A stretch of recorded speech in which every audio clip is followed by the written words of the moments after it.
Good morning, my Teaserking family. How is everybody today? Hope everybody's well. This is how gold and silver ended yesterday. 51.91, 42.49. This is just temporary bullshit. Nothing to worry about. If you notice from my title, we'll go through college football. 2 locks today. It's Christmas. I got like 12, 13 really strong plays. Should be a huge day. Now I understand the teams. Now we go after them. And that's what I do. The first couple of weeks, you're learning the new teams because of all the NIL and all the movements and all the new coaches.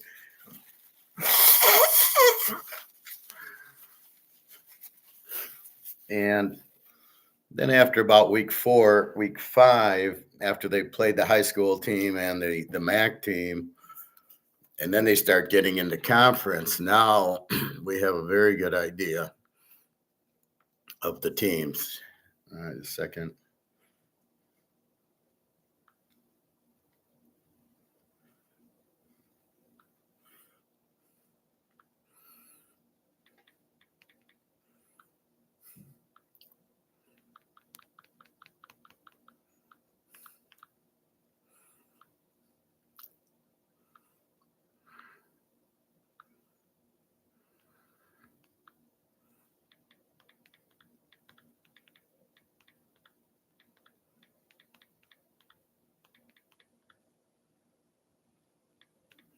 Just a second.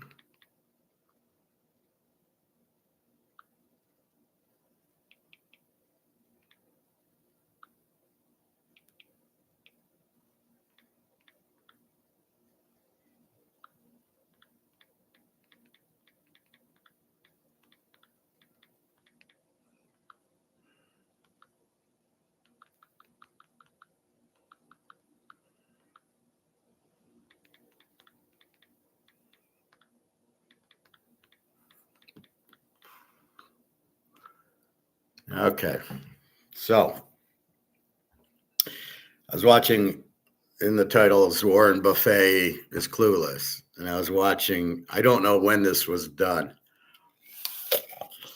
They make it sound like it was done this week, but I doubt it. And he's so clueless, he has to read this. And he's talking about to get out of gold and go into the treasury bills. Wow. I seriously think this guy is on drugs. He's senile. He's very senile. He doesn't know what he's talking about. Oh, yeah, gold doesn't give a dividend. Oh, but gold goes up 50% in a few months, but do we need a dividend? You know, do metal cards give dividends? No, they just go up in price. Does a Rolex give dividends? Does a Picasso give dividends? Why is that an issue? Why is that the biggest thing is you can put your money in a stock and you get a dividend, or in a bond and you get a dividend? Why is that so important? If the money goes from 3,000 to 4,000 gold, or even 4,000 to 4,300, why do you need a dividend? You just made a ton. You made almost 10% in a maybe a month. Why aren't you looking at that? Oh, it doesn't do anything. It's gold. I sat there and just laughed at this guy. This guy is a moron. Anybody that listens to this Warren Buffett guy, you got to be out of your mind. Sell your gold. It's overbought. And put it in treasuries. Oh, by the way, they'll never get paid back because the U.S. Treasury owes $37 trillion to the rest of the world that they can never pay back. So how are you going to get paid back for your treasuries? And you'll get 2%, 3% of inflated money that's not worth anything. It all goes over his head. I'll play a little of this. so we can laugh at it. But this guy is a freaking moron. We'll play a little more Mark McGuire.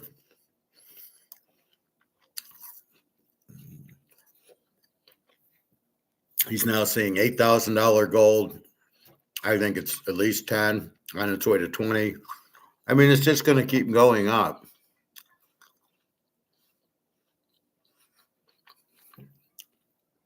Morning, David. How are you today? So let's start with football, because I know that's what everybody, it's Saturday, it's the football day. Let's go through yesterday, then we'll get to the lines. And I will go through every game. So we start with Louisville 24, Miami 21. Again, Cristobal chokes an easy win. Beck throws for 4 picks. This is why Louisville with the 21 defense, not even a great defense. Miami with the 13. So Miami doesn't go to its strength, which is their defense, and should have ran the ball. The guy throws 4 picks, 4 bad picks. I'll tell you, Miami's got a receiver, number 0. This guy's unbelievable. Louisville has some pretty good ones too. Again, though, you're at home, you're laying 12, and you're throwing the ball all over the place, and Beck's throwing all these interceptions, which is why Georgia let him go. So 24-21, Louisville, no play. It was A versus A, probably a tease the dog game, but I didn't want to go against Miami. Minnesota 24, Nebraska 6. We have the under in this game, under 46-52. I hope this is a predecessor to today. Nebraska, a strong defense. Minnesota, a strong defense. Not much quarterback play. And there you go. The total of 52. We go under. It's 24-6. Utah State 30-25. We like Utah State in this game, and we get a winner. Utah State laying 4. We get Utah State +2. They win 30-25. They have a 33 defense. The 55 did not go over, but we didn't play it. I think the total was 61, so it was right about 55. But I didn't think I'd get points from San Jose State, and I really didn't. So I took Utah State at home. Cal, North Carolina, we have the under. It's 47, under 53. Cal wins 21-18. 2 fairly good defensive teams, and of course it stays under. So Nebraska defensive team, North Carolina, and Cal defensive teams. North Carolina really went to Cal and played decently, 21-18, to fly all the way cross country like that. I don't know, maybe I'm overvaluing this flight across the country since the NFL. All the West Coast teams went east and won, and here North Carolina had no problem at Cal. The only time was USC playing at 9 in the morning against Illinois, and they only lost by 2. Nice job you do. Thank you, David. I've been doing it for a long time, since the 70s. My biggest thing is I thought about this. First, I thought I was a savant. Now I think I'm a what do you call them? The chess guys are grandmasters. I think I'm a grandmaster, but instead of in chess and football, because I see everything and I figure it out. And I think that's the thing. When there's a loser, I figure out why I lost, and then I try to avoid it. When there's a winner, I figure out why I won and try to repeat it. Every team's got personality. That's why I rank the teams. And so we got good under teams. You bet the game under, and it wins most of the time. Not 100%. And so once you figure out the teams and you figure out how they play and how other teams have played who are similar, you start to get it. And that's why I grade the teams, because I've stumbled onto grading the team is the only way to bet it. Now, I have a friend, he just doesn't get me. He says, well, I know a professional gambler, and he says, or something. I don't know. Maybe he was a professional football player or a professional gambler. And he says, well, we're not up for every game. He says, you just don't get that. And I laughed at him. I says, oh, I don't get that. That's why I look for teams off of a loss or teams after Texas, Oklahoma, or teams. I don't really care about the look aheads that much, but because you don't know how they're going to react. But like USC beat Michigan and now they get Notre Dame. Well, are they going to look ahead? Hell no. Now after Notre Dame, they might be flat, but they're not going to be flat today. So he doesn't listen to me. So he doesn't get that I understand that, because I do. That's why I give you 15 reasons why you're betting or not betting the game. The injuries, the quarterback, the Texas Oklahoma game last week, they'll probably be flat. Like this week, Arizona State and Texas Tech's quarterback's out. So I'm going to maybe play the game under. Then I got Penn State, their quarterback's got a broken leg. He's out. I don't know about Syracuse has their quarterback out. So Arizona, so Texas Tech quarterback out. Arizona State quarterback, yes, love it. We don't know how good he is. How good he'll be. But don't tell me I don't look at every variable that I can find that makes sense. We don't care about every variable. I don't care about time of possession, because you can run a kickoff back or a pick six. How's the time of possession going to be in that game? Prophet, good morning. Hope you're doing well. I'm doing fine. Getting rid of my hack slowly. So I just did my walk. I do my walk about 9:30 around the neighborhood, probably a mile and a half. I don't know. I prefer the lake. There's construction going on, and it's easier if I just do my walk and then do class than try to drive to the lake. Then you got drive time and everything. But I might go to the lake later. So we always try to learn and get better. We always want to go 100%, but we know, well, sometimes we do. Sometimes I hit a 10-0 or a 15-0. It's just the way it looks. Today, I will be huge today because I got good matchups. It's all about the matchups. All right, so let's go through the lines.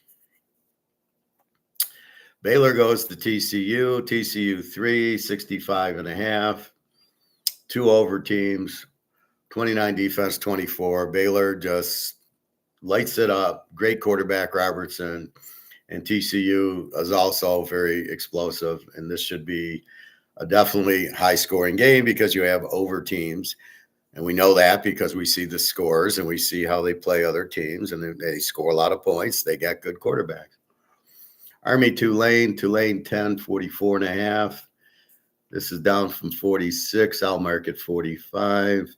Again, this is one line, and usually there's other lines within a half point, one way or the other. LSU, Vanderbilt. Vanderbilt is 1.5 and 48.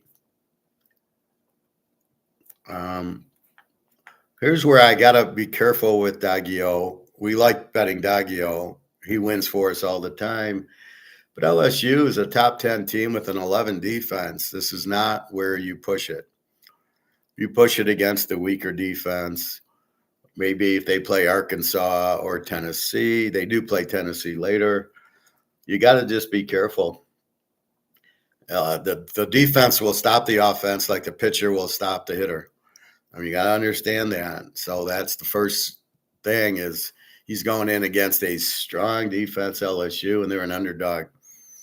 So look for this game to be tight and close and probably low scoring because LSU doesn't have an offense. From what I read, Newsberger has got hurt a quad or something early on. So he's been injured, which is why he sucks. I don't know if I buy that, but maybe. Arizona, 1.5, 47.5 to Houston. Two good defenses here at 18 and a 17. Fafita's playing better for Arizona. I think they changed coaches. Should be an interesting game. Eastern Michigan, Miami of Ohio. Miami of Ohio, 12.5, 47.5. Miami of Ohio is an under team with a 20 defense, and Eastern is a W with a 32.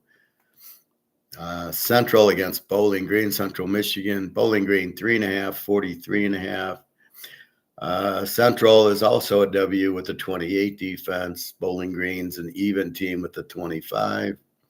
Washington and Michigan, this game's down to 3.5 and 50. Washington's an A team with a 19 defense. Michigan a B team with an 18. This smells like somebody's locking Washington. I like Washington in this game.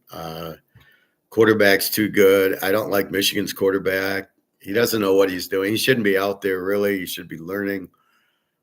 This is the problem. They get a freshman quarterback or these NFL rookie quarterbacks.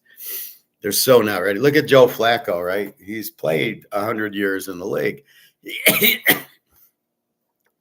You had the other guy at Cincinnati who basically Browning, who had played a few years, not a lot, who was struggling.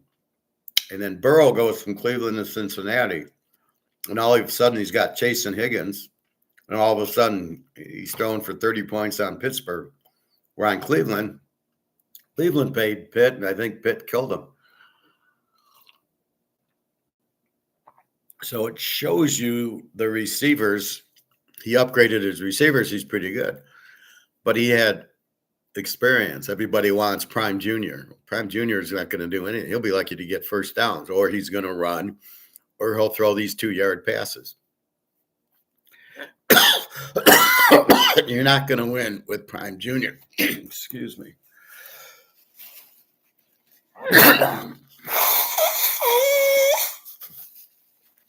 Prime Junior literally has no idea what he's doing out there. Not his fault. He's new at it. And this ain't Colorado. So that's the problem. So here, Washington, sophomore quarterback, he looks really good. Michigan's freshman is in over his head at this point. Now, maybe when he's a senior, he'll understand it, but not now. He doesn't get it. So I think Washington's the better team here. Go Huskies, beat Mich. UConn, 158.5. BC's been the favorite. UConn, an A team with a 22 defense. Good quarterback, Fagnagno. They score a lot. BC's an over team with a 33 defense. So UConn should light it up today with the 33 defense going against the 33 defense. BC can score. So I would think this would be a high-scoring game at 57. Duke goes to 3-65, 60 against Georgia Tech. I like Haynes King as a dog. 21 defense, Duke at 25. Duke's a good scoring team, but their defense is 25. Not sure why the line's moving. Let's see. The only thing that concerned me if Haynes King got injured.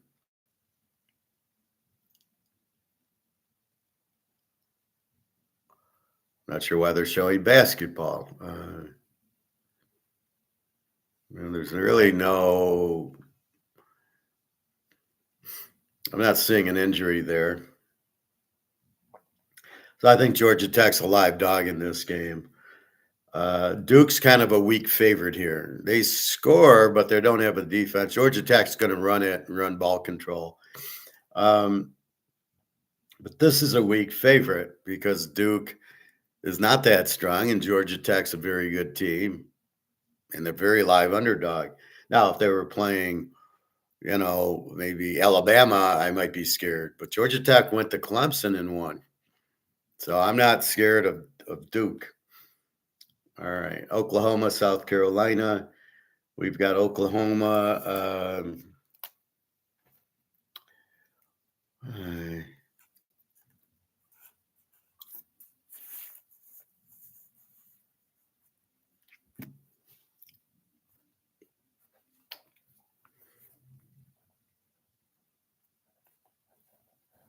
Just a second. We've got Oklahoma. I hate when my phone does that. Oklahoma 4.5, 42.5, down from 6 and down from 44. Now, when I put my pick in and it's 44, that's the pick. I'm putting my pick in on Monday or Tuesday. So people go, oh, the line changed. Well, yeah, because you waited until Saturday to bet it, you get a different line, or Friday or Thursday. So anyway, Oklahoma here, 4.5, 43. Very strong defense. Lost to Texas. South Carolina, Lenora Sellers is not looking all that good this year. And a pretty strong defense.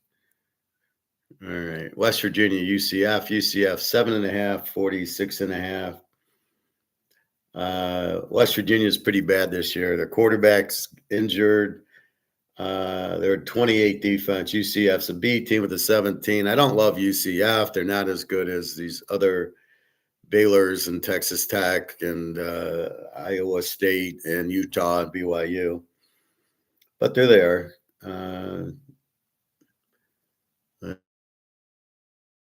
Let's see. Kent State and 24.5, 49. They are off of a loss playing a Z team, Kent State. They should kill them. Kent State was a Z team with the 37 defense. Look for Toledo early and often. Buffalo and UMass, again, going against UMass, the worst team in college football. They're only laying 16.5, 46.5. I think Buffalo wins by 50 points here.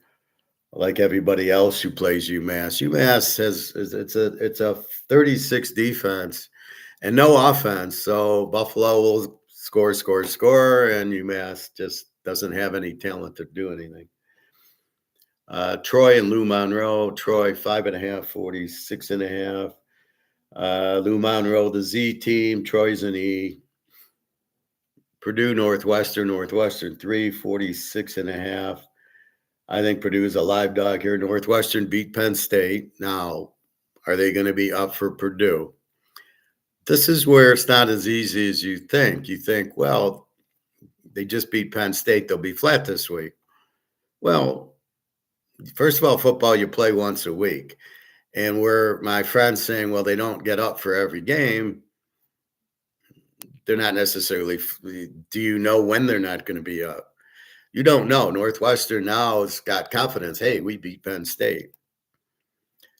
Purdue, on the other hand, played Notre Dame and USC very tough. They're a young team that sucked last year that's getting better this year. They got a good quarterback and they got a good coach. Their defense is okay. The quarterback throws too many picks. But I think they're a live dog here against Northwestern because Northwestern is an under team, so they don't score a whole lot. And I don't see them beating Purdue by double digits with the quarterback and coach Purdue has. They'll stay in the game here. They're a very live dog. Texas State and Marshall. Texas State is 3-65. This is over teams with 29 defenses. They're both over. They're both 29, 65. Pretty big number. Texas State, we know, scores a lot. Marshall's been scoring a lot. So we'll see. Coastal Carolina, App State. App State, 10.5, 48.5. Coastal Carolina is a W team, 26 defense. App State's an E with the 25. That comes from points. App State scores more, so they get an E. And Coastal Carolina doesn't score a lot, so that's why they get a W.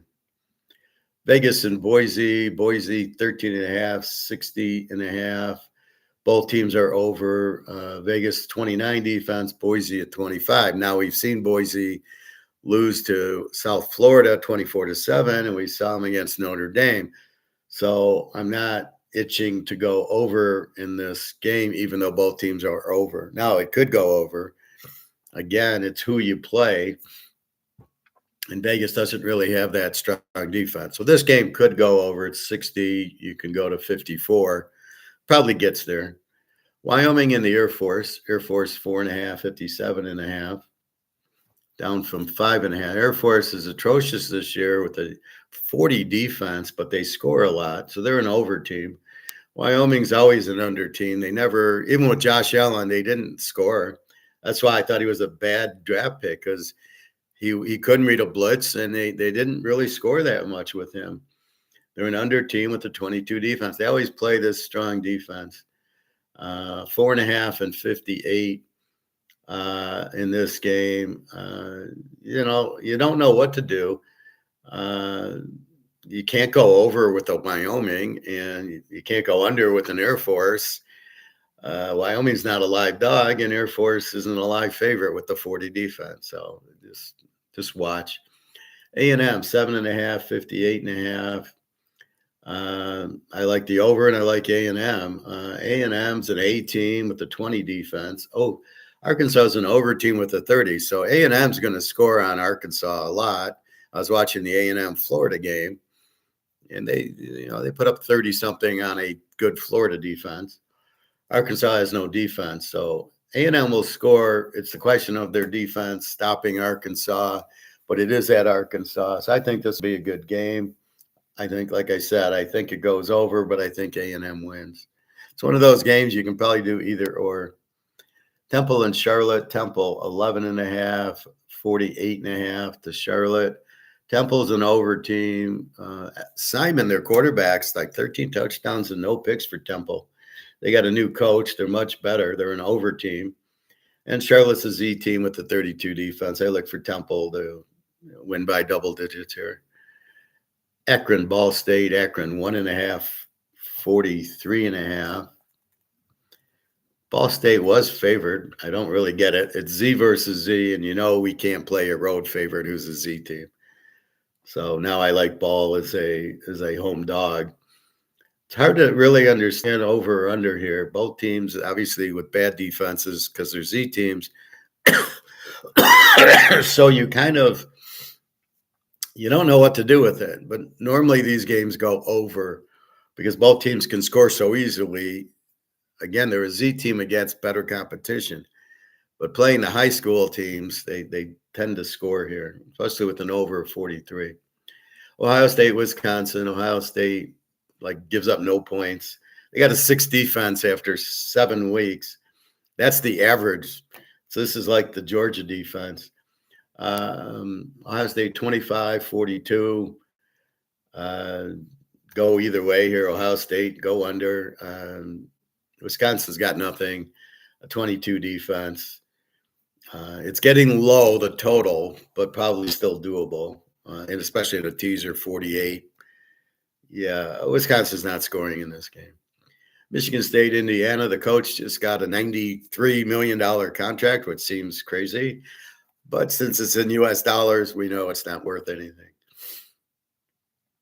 Could you imagine having the guy on here and telling him that you just got nothing and watching his expression of, I got $93 million, but it's not worth anything. And that's where we're really going to go after Warren Buffett, who doesn't understand that. He doesn't understand what inflation is. What an idiot. So Indiana, 27, 49.5. Michigan State, an over team with a 31 defense. Got killed by UCLA last week, 38-13. And here's Indiana, an A team with an 11 defense who just beat Oregon. Now here's case in point. Will they be flat?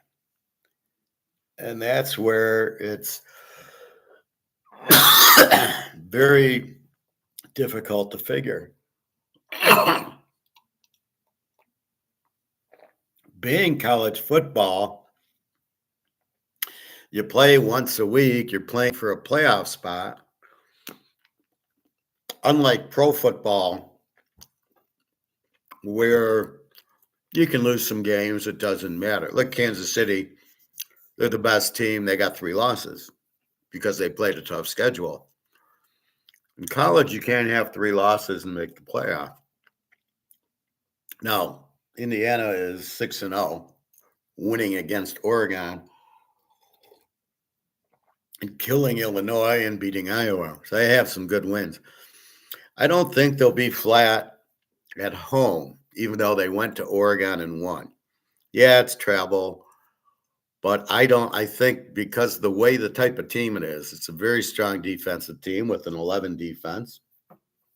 It's a killer running team. So it takes the quarterback kind of like Beck yesterday threw 4 picks. You're not going to get that from Indiana because they're going to run it down your throat. Michigan State has nothing they can do about it. Michigan State with the 31 defense. So Indiana is going to be able to score. Michigan State's not going to be able to. It couldn't score in UCLA. So I think as though it is a high number and it is coming back from Oregon and a big win there, and it's emotional, and they might be a little flat, maybe for a quarter or so. But at the end of the day, this is Indiana wants to run up. They want to get to number one, although they got to beat Ohio State to do it. They have an 11 defense and a very strong 500-yard offense. I don't think Michigan State has a chance here, even though it's 27, even though they beat Oregon. Look for Indiana to roll here. Hey, Titus. Titus, show me an email. And I assume you got my email, so let me know. Again, Titus, it's Christmas this week. I want large bills this time. Clemson, SMU. Clemson, 4.5. 50.5. Klubiak, I believe, is out. He was very doubtful. So they got the backup in there. Okay, Titus, thank you very much. And if you give my picks away, I expect part of that because I know your guys want my picks. So don't forget me. Don't kill the goose that lays the golden egg.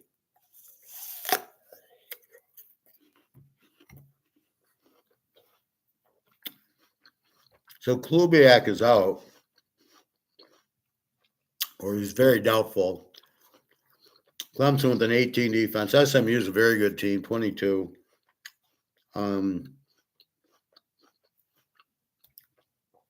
Clemson's 3-3. I mean, they lost to Syracuse, Georgia Tech, and that LSU game. SMU, pretty good team. I think they're a very live dog today, SMU. Absolutely. UTSA, North Texas. Very strong over. UTSA and over team. The lines, North Texas, 4.5, 64.5. Pretty consistent there. UTSA over team, 26 defense. North Texas over with 27. I will give a warning here. I did look at some of the last couple of games with UTSA. They didn't score that much. They beat somebody like 24-20 or something. North Texas is scoring in the 50s, but UTSA is not as explosive with McCown as I thought they would be. So I'm a little bit curious with this game. It's not the normal, let's just bet it over, like Baylor and TCU. That's an automatic. But this, you got to be careful of because UTSA hasn't been scoring, but North Texas they're both 27 defenses. I do believe it will go over, but I'm just being a little cautious in the fact UTSA is playing some other games and putting up 20s instead of 50s. So just be careful there. OD, James Madison. This is an A against A. James Madison, 2.5, 47.5. 20 defense, OD. James Madison, 13. I think it's a tease the dog game. Northern Illinois and Ohio. Ohio, 10.5, 42.5.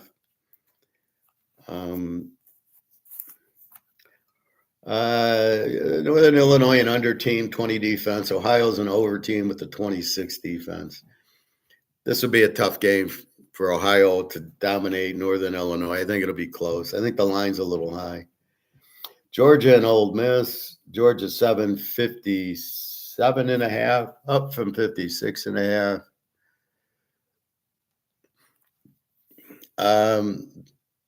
Ole Miss isn't all that. Georgia defense is starting to play. I used the Ole Miss game with Washington State. I watched it yesterday.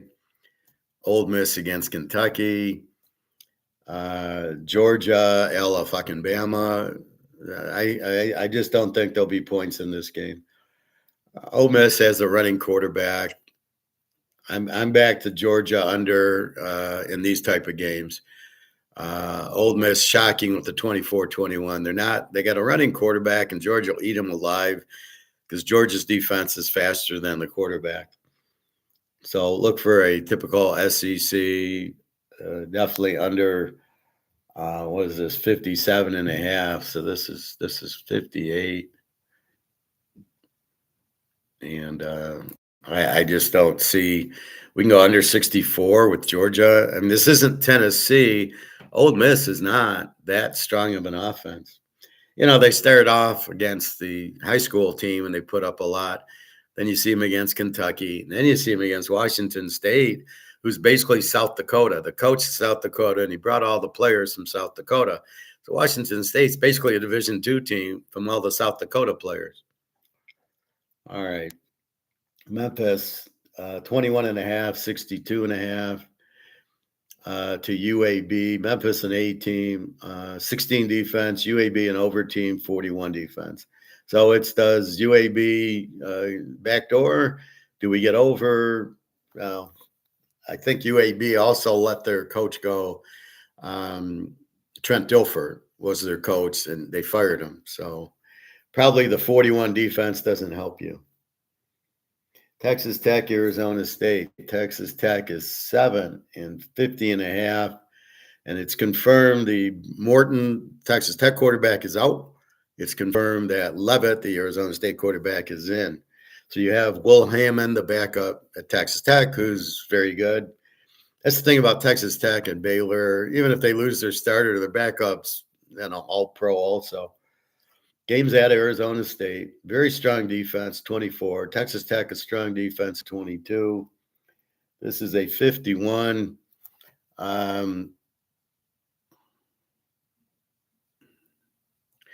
If you really think about it, and you got the quarterback out and you got the strong defense, I'm wondering if it's an underplay. My first thought was Texas Tech, and they were laying 9 or something. But now that their quarterback's out, but Leavitt's playing, they play low-scoring games, Arizona State. Now they beat Baylor 27-24, and they beat, I think, TCU 27-24, and they lost to Old Mississippi State, like in the 20s. So they're playing lower-scoring game. Texas Tech's got a great defense. Texas Tech's got a great running back. So be very careful here. I think this is an under. I haven't played it because I'm just hearing the quarterbacks out and the other quarterbacks playing, which I just heard today. And I haven't really absorbed the thinking about it. But usually when you lose quarterbacks, people don't know what to do with it. It goes to an under, because how are you going to get points with this shit quarterbacks?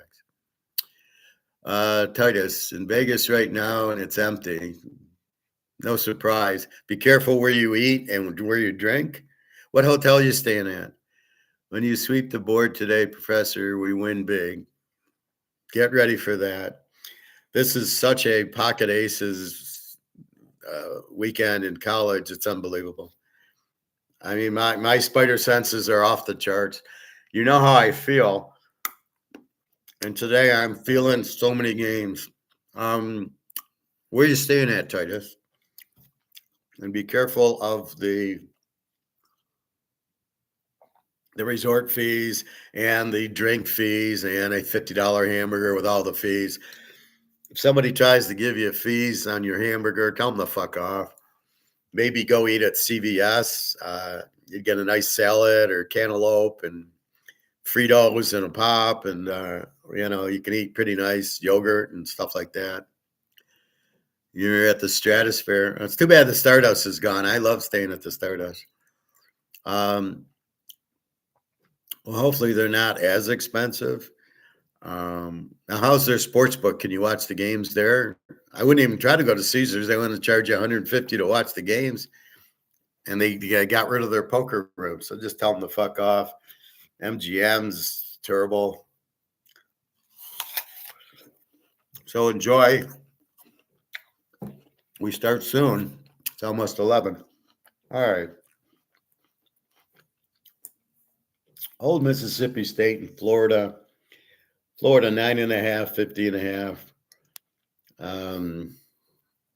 Down from 52. Not a surprise. Mississippi State's an 18 with the 19 defense. Florida's an under team with a 19. Langway throws more interceptions than completions. Very strong defenses here. Not a lot of points. Old Mississippi State, like I said, they played Arizona State tough. They have a good defense. Blake Shapen's the quarterback from Baylor, but he's not. Their offense is more running the ball. And Florida, we know, has a very good defense and no offense. So it's a perfect game. Southern Miss and Lou Lafayette. Southern Miss 3.5, 54.5. They're both over teams. Southern Miss 27 defense, Lou Lafayette a 30. What I like is the total is only 54. This is like a good over because it's only 54, where the other ones are in the 60s. This will be over at halftime, I think. Oregon Rutgers. Oregon 17.5, 61.5. Now, will Oregon be pissed because they lost to Indiana? Yeah, they got to go to Rutgers, who's a very good offensive team, not that much defense. But what I noticed in Oregon was the quarterback Moore. He's terrible. So Oregon had Dylan Gabriel and Bo Nix, and they were good. But Dante Moore from UCLA is not good.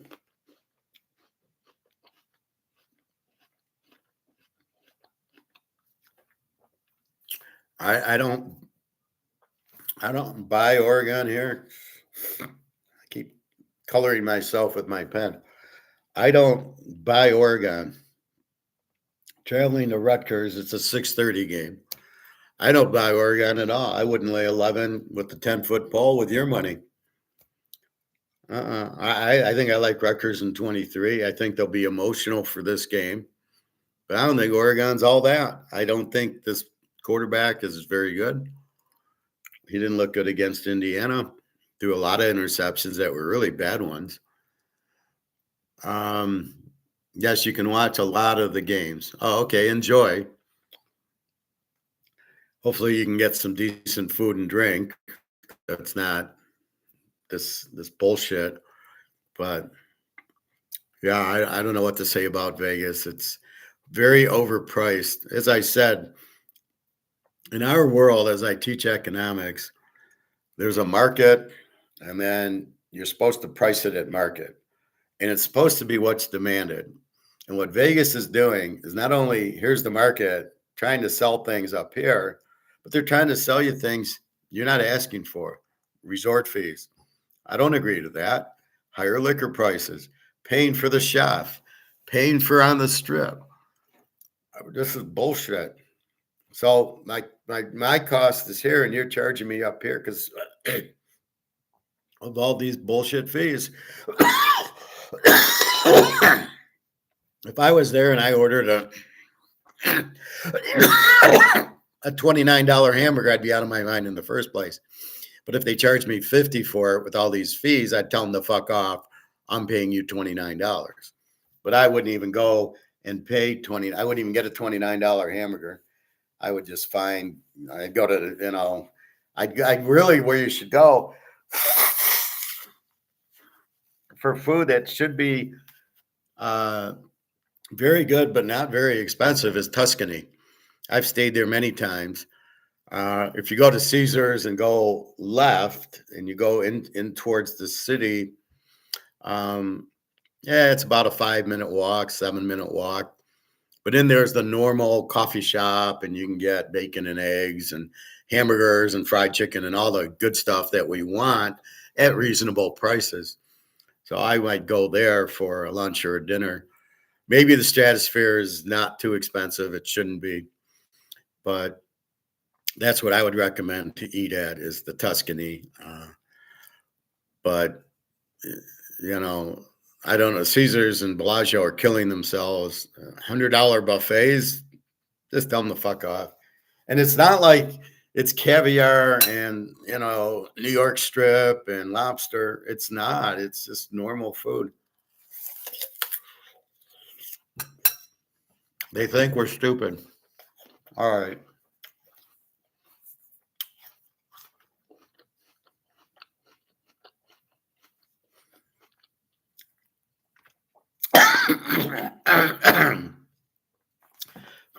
Virginia, Virginia, Washington State, Virginia 17, 50s, 50s, 5.5.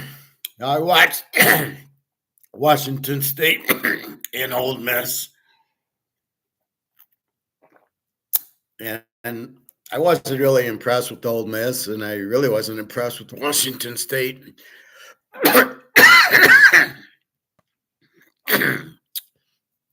As I said, the coach and the players are from South Dakota. So like Prime brought his Jacksonville State players to Colorado. This guy brought his South Dakota players to Washington State.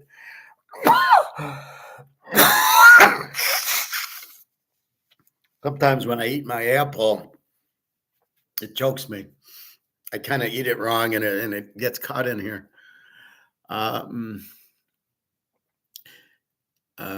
Everything on the strip costs too much. Yeah, I'd avoid the strip. Like I said, you can go to the Tuscany, should be fine, and you can watch there, and the betting's probably cheaper. The Strat is cheaper than some casinos. Yeah, it should be. And then you have, I don't know what the fuck this is. I remember I never stayed at the Strat. I would prefer the Tuscany, and then I'd walk to Caesars and Bellagio. Yeah, normally what I would do is go to CVS. There's a few of them, and just get fruit, get a honeydew, and get chips, and get a pop, and get candy, and get you can get like tuna sandwiches and yogurt. And I would just walk that over to Caesars and sit down and watch the games and eat that stuff. Fuck them. Or Venetian, I would watch the games at. But it used to be a good restaurant at the Venetian. It was a Cheesecake Factory restaurant. It wasn't called Cheesecake Factory, but they owned it. That was very good, very good price, good value.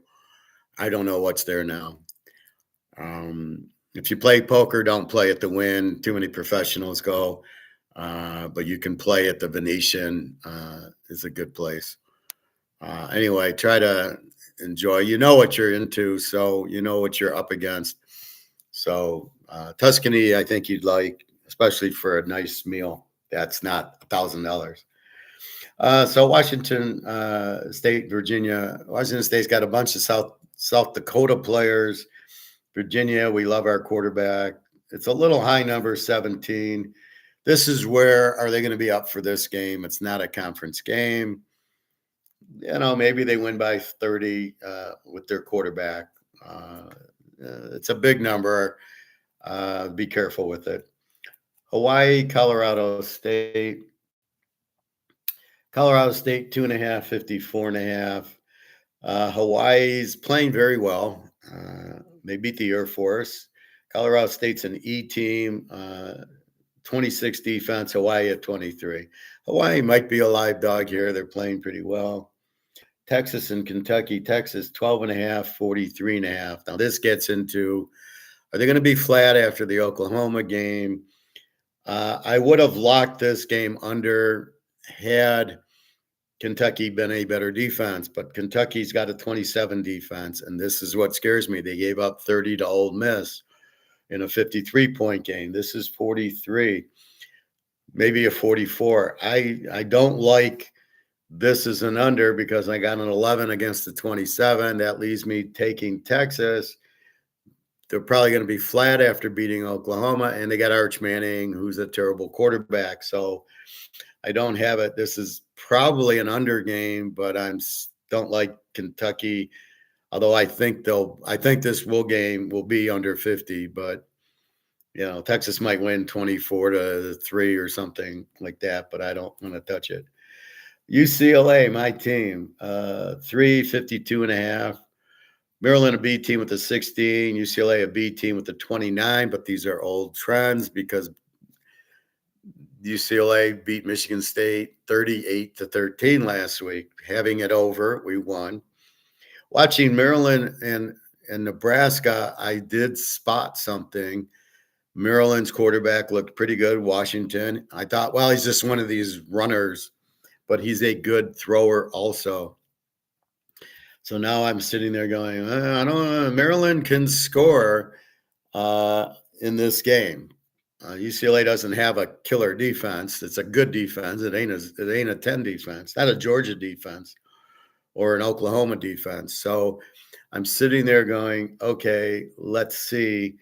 UCLA. I went from I like UCLA to I really like the over in the game. It's 52 because Vegas hasn't caught on yet. This is my favorite trend that Vegas is slow on, right? The AI is looking at the whole UCLA year, but you can't because they just switched offensive coordinators. They put up 42 on Penn State, 38 on Michigan. This is not the same team that lost to, what did they lost? Like Northwestern 17-13 or something like that, right? So, but Vegas is too stupid to just take the last two games. So they take the whole thing. And in this case, 52, it should be 62. Maryland scores. Maryland's a B team. Their defense is okay, but if we look at the Nebraska game, it was 37-34, 34-31 against Nebraska, who has a great defense. UCLA's defense is not Nebraska's, but neither is Maryland's. Nebraska put up 34 on Maryland. So UCLA is going to Maryland probably close to it. So you're looking at maybe a 70-point game, and we only got to do 46. Thank you, God, for Vegas being idiots. And that's what they are. They haven't caught on. They didn't catch on when Van Dyke played for Miami, and all of a sudden they started scoring. They didn't catch on with Cam Rising at Utah, where they have him in the 40s, and Cam Rising's putting up 40 points on his own. This is where Vegas fucks up, and this is where I kill Vegas because they don't make – I can see the adjustment. I see the new offensive coordinator. They're scoring points. That's it. Now they've got it. Look out. They're going to put up 40 today. But Vegas has a total of 52. That's with old UCLA, not with the new offensive coordinator. All right. Penn State, Iowa. Iowa, 340.5. I don't know why the total is going up. Penn State, the quarterback's out, first of all. He wasn't very good anyway. Their backup is at Missouri, who looks really good. Bo Pribilla looked really good against Alabama. Penn State, I don't know if they're a B team anymore. 18 defense. Iowa, I know, is a B team with a 13 defense. They're not going to be points in this game. Why would anybody bet this game over? I like, what are you going to do? The coach is gone. He's fired. Now you got a new coach, new quarterback. Very hard. The only way you can bet this game's under. I don't know how you bet Penn State. I think they've probably given up. They lost. Okay, they lost Oregon. Okay, losing at UCLA with the new offensive coordinator. Losing at home to Northwestern, who sucks after two losses in a row. Yeah, I don't know. I don't know if they'll win another game, Penn State. I wouldn't trust them, especially between Allard out and the coach and the team, I think, has given up. So I think Iowa, I think you go under 46, and I think you can go Iowa. I just don't see Penn State giving a shit after losing to Northwestern. Wow. Georgia Southern, 6.5 and 59 to Georgia State. Georgia State's a Z team, 41 defense. Georgia Southern's an over team with the 37 defense. So Georgia Southern can score. Georgia State can't. Both defenses suck. but I'm not going to go over because Georgia State's not going to help you. So I like Georgia Southern here, only, even in a teaser going against the Georgia State, who shouldn't score a lot of points. Now, a lot of it, they did get killed by USC, and I think they got killed by somebody else good. So I'm not sure they got a 41 defense, and I'm not sure they're a Z team, but I think so. South Florida and Florida Atlantic, South Florida 21-73.5. That's a huge number. South Florida, an over team with the 24 defense. Florida Atlantic, an over team with a 33 defense.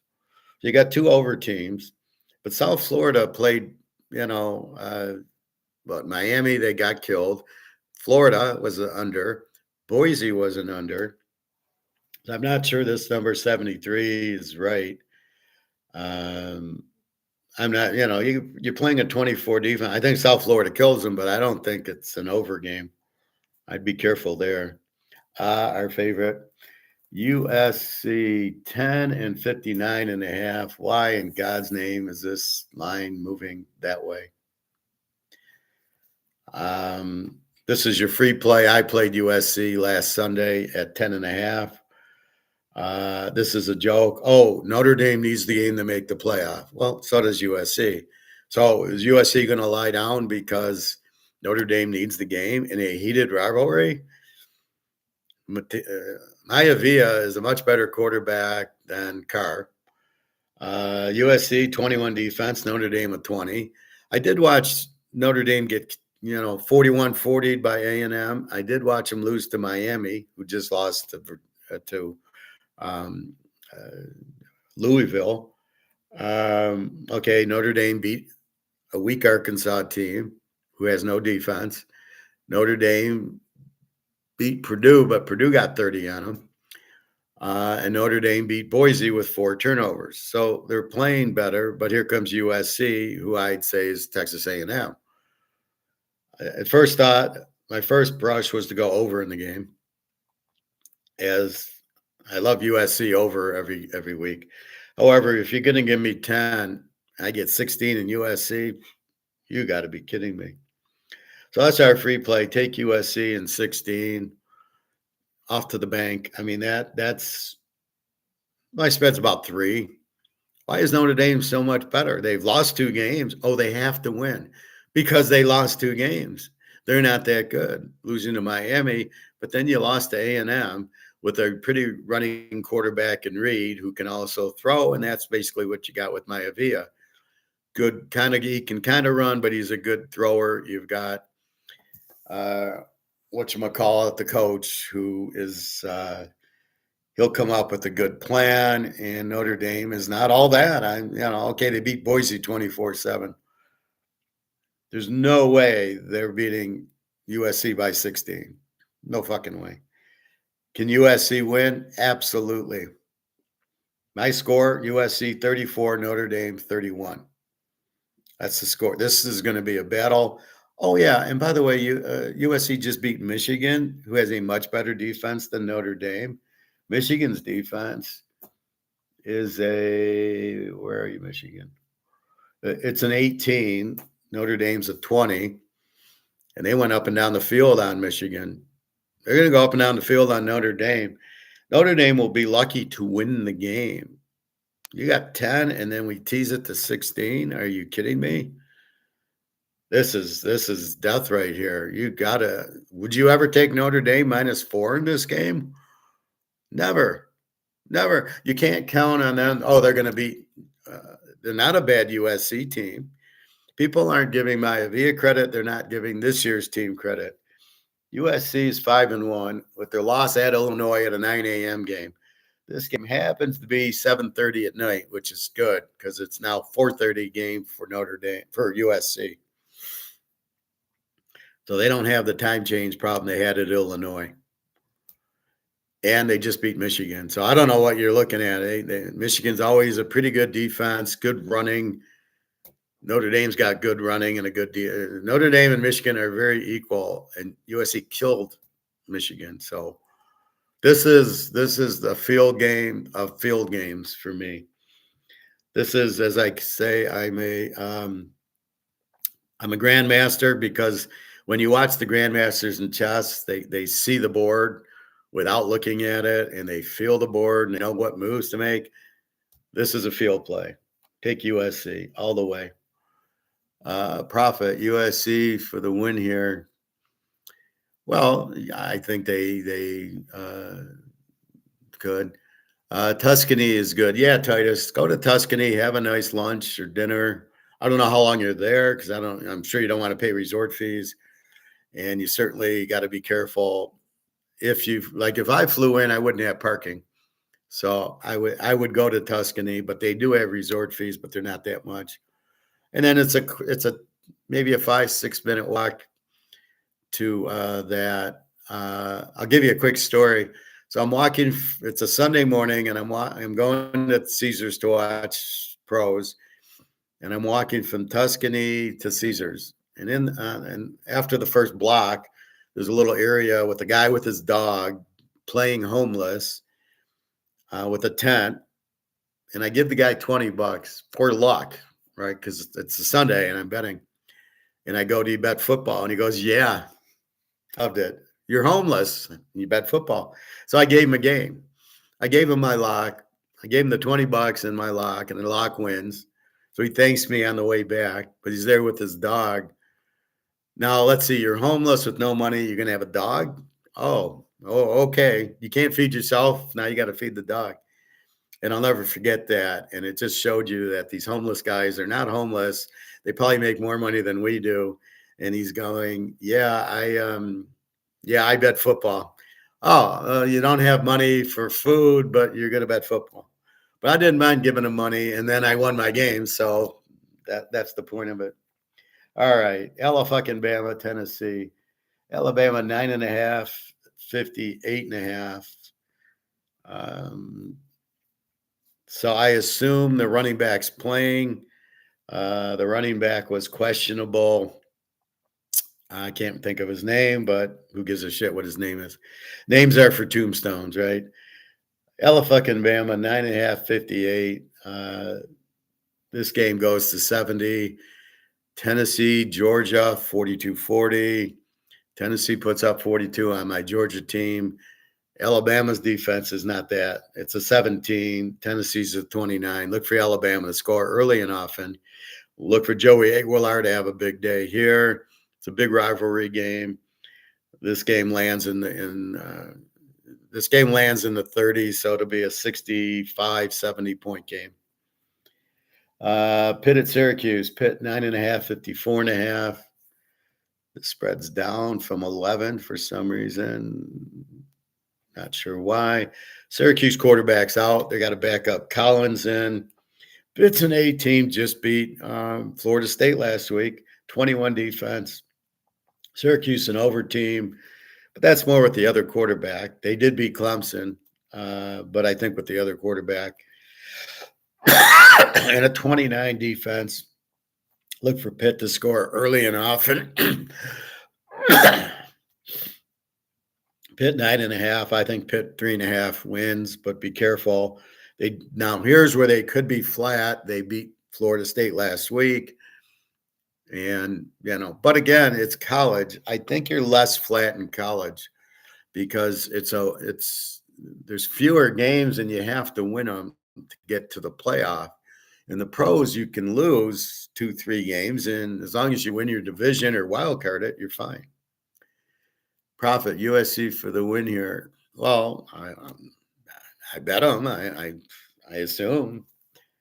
Okay, Missouri and Auburn. Missouri 1.5, 43.5, 44. Missouri an 18 with a 16 defense. Auburn an under team with a 17 defense. I saw Missouri and Alabama on the replay yesterday. Great quarterback, Pribula, Missouri. Auburn, no offense. Auburn, good defense. Missouri, good defense. What can I say? I think this game, I'm not sure. I think it stays under. I don't think Missouri's going to light up Auburn at Auburn. I don't think so. Is Missouri going to be a little flat after losing to Alabama? I don't think so. If anybody's going to be flat, it's Alabama, but I don't think they'll be flat against Tennessee. It's a big game. They're at home. They won't be flat. Tennessee won't be flat. Missouri, I don't think will be flat again. But I think Auburn's defense just keeps this a low-scoring game. Utah BYU. This is a huge rivalry game. Very strong. This is a Michigan, Ohio State, and Utah. Utah 3.5, 48.5. Love the quarterback on Utah, Dampier. He's one of these running, but he can throw the ball very good. Sort of like Reed at Texas A&M. They're equal. For you Raider fans, if you can get this guy, the Missouri quarterback, so Dampier, Pribula, or Reed from A&M, you're looking at the playoffs next year. Because Geno Smith sucks. We all know that. But if you can get any of these three guys, I mean, you've improved 6-7 games. I mean, they're dynamite because you have Brock Bowers and you got Gentry. You got Michael Myers. All you need is a quarterback, and you got Chip Kelly. So get one of these three and you're gold. And there's more than these three. We can go through the list, some other time, but as long as we're talking about it. So Utah, 13 defense, BYU, a 14 defense. If this game gets to 40, I'll be shocked. Excellent game. Cincinnati, Oak State. Cincinnati, 23.5, 57.5. This game really jumped. Oak State's replacing their quarterback who sucked anyways, a freshman. They've already replaced the coach. Cincinnati we like, but I don't like them here. 23. Oak State's a Z team. Cincinnati an A. 19 defense. Oak State at 36. Cincinnati wins. I don't know. Will they be able to cover? Now they got to cover 17. Are they that strong of a team? I find a better place for Cincinnati, I think. Nevada, New Mexico. New Mexico, 13.5, 49.5. This is up from 10. New Mexico, I love the coach. They went into Michigan his first game and played them really tough. Nevada's a W team with a 28 defense. New Mexico, an over team with the 27. I don't know about laying 13 with New Mexico in total. I'm just going to watch this game. Lafayette and Oregon State, we don't care. We don't bet on Division II. And that leaves our last game, Florida State, 17-54 to Stanford. Florida State's off of 3 losses in a row. They have to travel from Florida to Stanford. The longest, it's like Tampa Bay and San Francisco last week.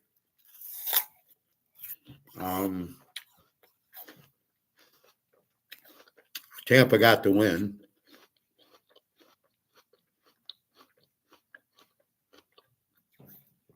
Excuse me. Florida State's a 23 defense.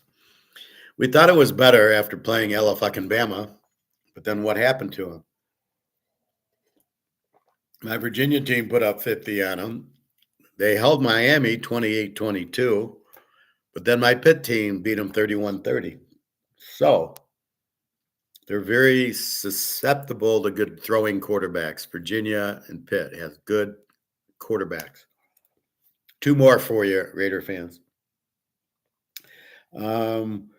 Stanford's a Z team, though. No offense and a 30 defense. I think Florida State kills them. Well, they're laying 17. So all I got to do is win by 11. I think they just explode on them, even though it's travel. Now, talk about a team that's flat versus a team fired up. They know they can beat Stanford. They know Stanford stinks. Stanford doesn't have a defense to really stop them. I think Florida State kills them, minus 11. It's a late one. It's 10:30 Florida State time when we start. So it's going to go to 1:30, 2 o'clock in the morning with all the fucking commercials. So be careful of that. But I don't think it. I think Florida State comes out and just pounds it. And I don't think Stanford can do anything. So the 30 defense, Stanford's going to do. And then you've got, if we look at Virginia, Virginia has a 23 defense, and they lit it up pretty good, but Virginia has more offense. Stanford doesn't have any offense. The quarterback stinks. So This is what we're looking for that we thought we got with Penn State last week. So Florida State's lost 3 games in a row. Now, normally, as I teach you in roulette, if black keeps hitting, you keep playing black. Reds never do. Red, when it hits, then it's due. So he could lose 10 times in a row, black, black, black, black, black. Then I bet red after it hits. I don't assume reds do. You cannot assume that you're going to lose a lot of money. You just keep playing what's hitting. Black, black, black. I'll bet black. So normally I would not talk you into Florida State because they've lost 3 in a row. Like in baseball, how many times did we take Milwaukee on 13, 14 game win streaks and we just kept betting Milwaukee till they lost?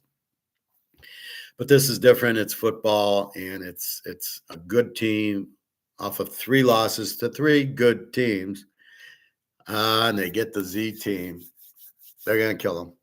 So I look for Florida State like 45-3, something like that. Because Stanford doesn't have defense, they're not going to be able to stop them.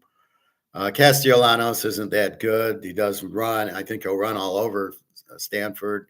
I don't think the time will matter because they're so pissed. So go Florida State, beat Navy. And that's it. I got 2 locks in this mess. I got about 15 picks. I love it. I love today. It's just huge. So I didn't play every game I gave you, but I do give you my opinion as guest in our class. I won't really talk pros today. I want to show you this Warren Buffett video. Now, I do go to economics a little bit. It's very important you understand this.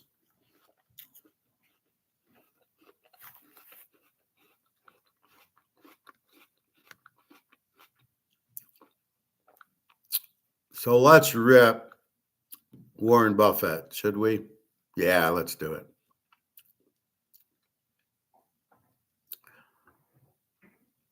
So Warren Buffett says the gold market will collapse before November. So I got to watch this. So I watch it. It's ChatGPT. Let's take a look around at the world for a moment. So I say, what is he seeing that we're not seeing? And by the way, we're much smarter than he is. Right. I'll take my master's in economics, Austrian economics, over an idiot who's an investor who scams people with life. He scams people with life insurance, and all he does is buy all his insurance at Coca-Cola with the insurance and says, I'm a good investor. A monkey could do what he does. So I wonder, what do you have against gold? What am I not seeing? And that's the structure of this. It's 20 minutes. I'm not sure. I'll probably jump ahead a little bit. But anyway, this guy's a moron. I don't think this is like, it says it's 10 hours ago, but I don't buy it. I think he's being a shill for the government because his synopsis is to sell your gold for treasuries. The U.S., to sum it up, has $37 trillion in debt. Would you loan money to somebody who has $37 trillion in debt and seriously expect to get paid back? The faith of the government, do you have any faith in Donald Trump that he's serious? Donald Trump wants to do Bitcoin and stablecoin. We have no money. We have hyperinflation. The dollar's worthless. Do we want to be in treasuries? Only a madman would suggest this. So let's listen a little bit to Warren Buffett, probably the stupidest investor I've ever heard in my life, because we know what's going on. You cannot print gold. It's the best thing to be in, and it's going to the moon. And for somebody to come out and say it's going to crash by November, trying to scare people, trying to get you to sell out of it and buy treasuries, seems like a Madoff, Right. Oh, no. Put the money in my fund because I need it because I'm doing a Ponzi scheme. That's what I got out of this. This is bullshit. This guy's an idiot. So we're going to rough him up pretty good here. Every headline you read, every news channel you watch is flashing with warning signs. We see persistent, sticky inflation that's eaten away at the value of every dollar you've saved. We see geopolitical instability on a scale we haven't witnessed in decades. We see central banks that seem to have lost their way, trapped between fighting rising prices and risking a deep, painful recession. In this environment of profound uncertainty, it is entirely rational for people to seek safety. And for thousands of years, there has been one asset that has served as the ultimate refuge in times of turmoil: gold. It's tangible, it's finite, it has no counterparty risk. It's the asset people run to when they lose faith in everything else. And right now, we are seeing a massive global stampede into gold and other precious metals. It's being presented as the only lifeboat in gathering storm. Funny how he used that term because that's my term. Lifeboat. But he doesn't get the reason is because you can't print it. Fuck the counterparty risk. You can't print gold and silver, so you can't inflate it and it can't lose its value. And you're going into it because the dollar has no value. Very logical. What's the problem? And look how he has to read his notes. Do you ever see me read notes? I'll read a note, just to get a piece of data so I'm accurate, but I don't read a note. He's reading all this because he doesn't know. Guy's a fucking moron. Told you that this lifeboat is about to hit an iceberg. What if I told you that the very thing people are running to for safety is about to become the epicenter of a financial collapse that will catch millions by surprise based on a confluence of factors? And one key indicator that is currently flashing red, an indicator almost everyone is ignoring. I believe the gold market is set for a violent and rapid decline that will happen before the November election. Before the November election. I didn't know there was a November election. That's why I wonder if this is a couple years ago. Secondly, why would gold go down? The demand's huge. BRICS is huge. He doesn't mention BRICS. Why would it go down? And since the price is based on COMEX doing Eddie Murphy options, how the fuck is it going to go down? People aren't selling it. It's going to collapse. Why? It's all bullshit. No, every time they sell it with BRICS buying the gold and forcing the price up, it's not going to collapse. Why are you saying that? And then his answer is to go into treasuries. That, of course, they're not going to collapse. We just have a $37 trillion debt. Why would the treasuries collapse? We have to buy our own treasuries. Nobody will buy our treasuries, but he's telling us to go into treasuries. This almost seems like a plan by Trump or the government for him to say this to get people scared of gold and buy treasuries for the debt because nobody else will buy it. That's my read on this. This is pure 100% bullshit. This guy's a fucking moron. It's tangible. It's finite. It has no counterparty risk. It's the asset people run to when they lose faith in everything else. And right now, we are seeing a massive global stampede into gold and other precious metals. It's being presented as the only lifeboat in a gathering storm.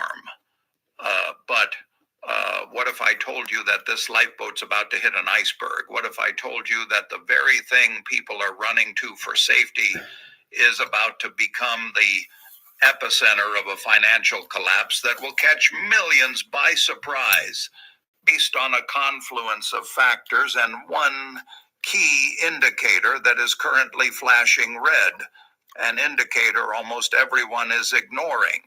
I believe the gold market is set for a violent and rapid decline that will happen before the November elections. Now, this isn't a prediction I make.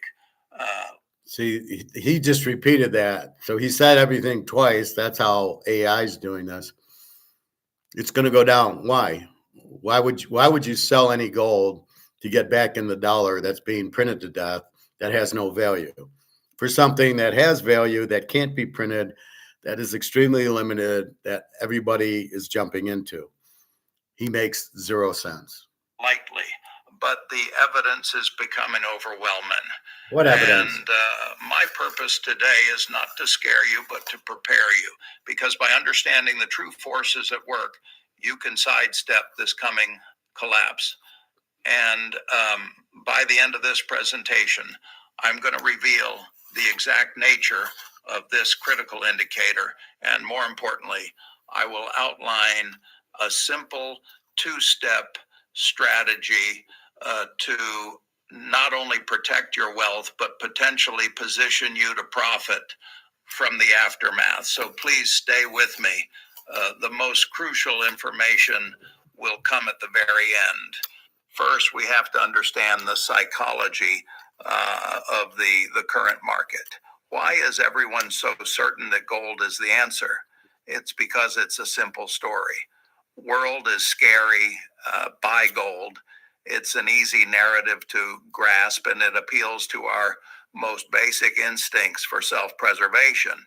Financial television is filled with experts recommending a 5% or 10% allocation to gold as portfolio insurance.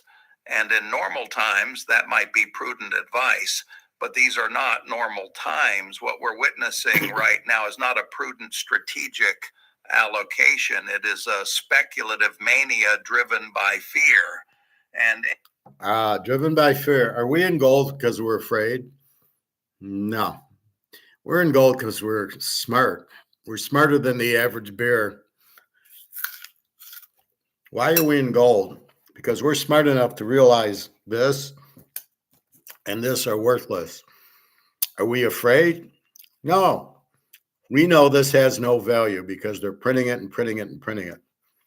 Therefore, we're being very prudent and highly intelligent, saying, well, we can either sit in this and watch it go to zero, or we can get out of it. And if we get out of it,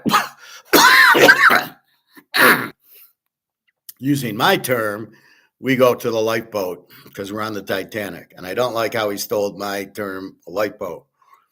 We're getting out of this to the lifeboat because this is sinking. It's as simple as that. So therefore, we're not going because we're afraid. We're going because we know it's worthless. Because we know if you print the dollar to zero, it's worthless. We know that. So therefore, we're not scared. We're smart. Any market driven purely by a single emotion is inherently unstable. Think of it like this: when everyone agrees on something in the financial world, you should become very cautious. When every taxi driver, every blogger, every dinner party guest is telling you to buy the same thing, it's often a sign that the trade is dangerously overcrowded. All the buyers have already bought, and when a trade is that. Do we know anybody telling us to buy gold except for our family? I go to the gym and nobody, they look at me like I'm a fucking alien. Buying gold? Why would you buy gold? I'm in stocks. I don't know what he's talking about.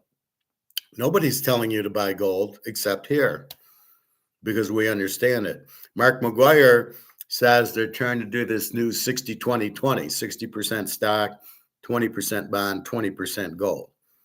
So they're trying to get you into gold because everybody knows the dollar is worthless. But it goes over this idiot's head that the dollar's worthless. His solution is treasuries. That's the end of the video. I watched it, is to go into treasuries. Has this guy got both oars in the water? You're telling me to go into treasuries. This sounds like it's something that Trump paid you to do because he wants everybody in treasuries because the government's got a $37 trillion debt and needs to sell treasuries to survive. And so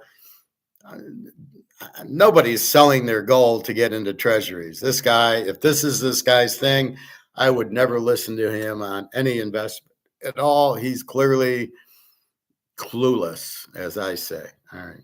Not crowded. It doesn't take much to cause a panic.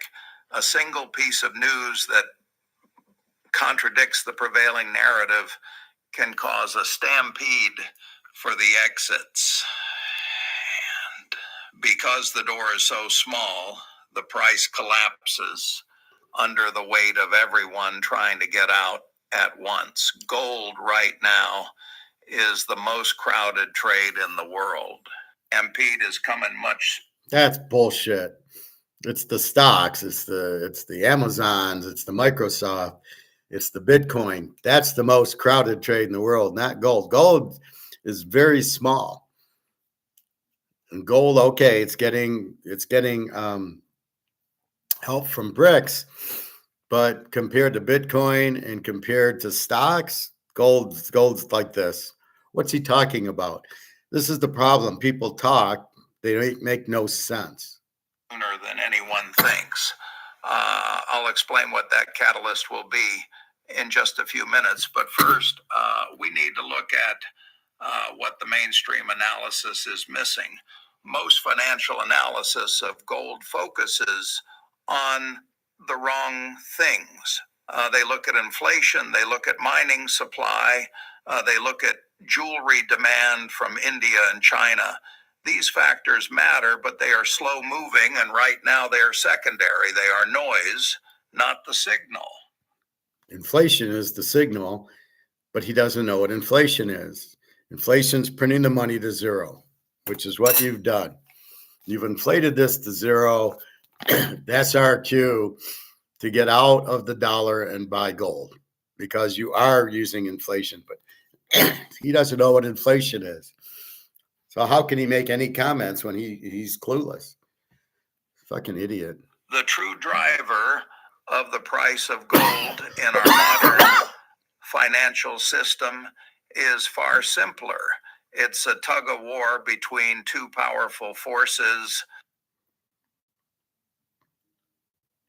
While these robotic developments are impressive, what Elon will unveil next Between two powerful forces,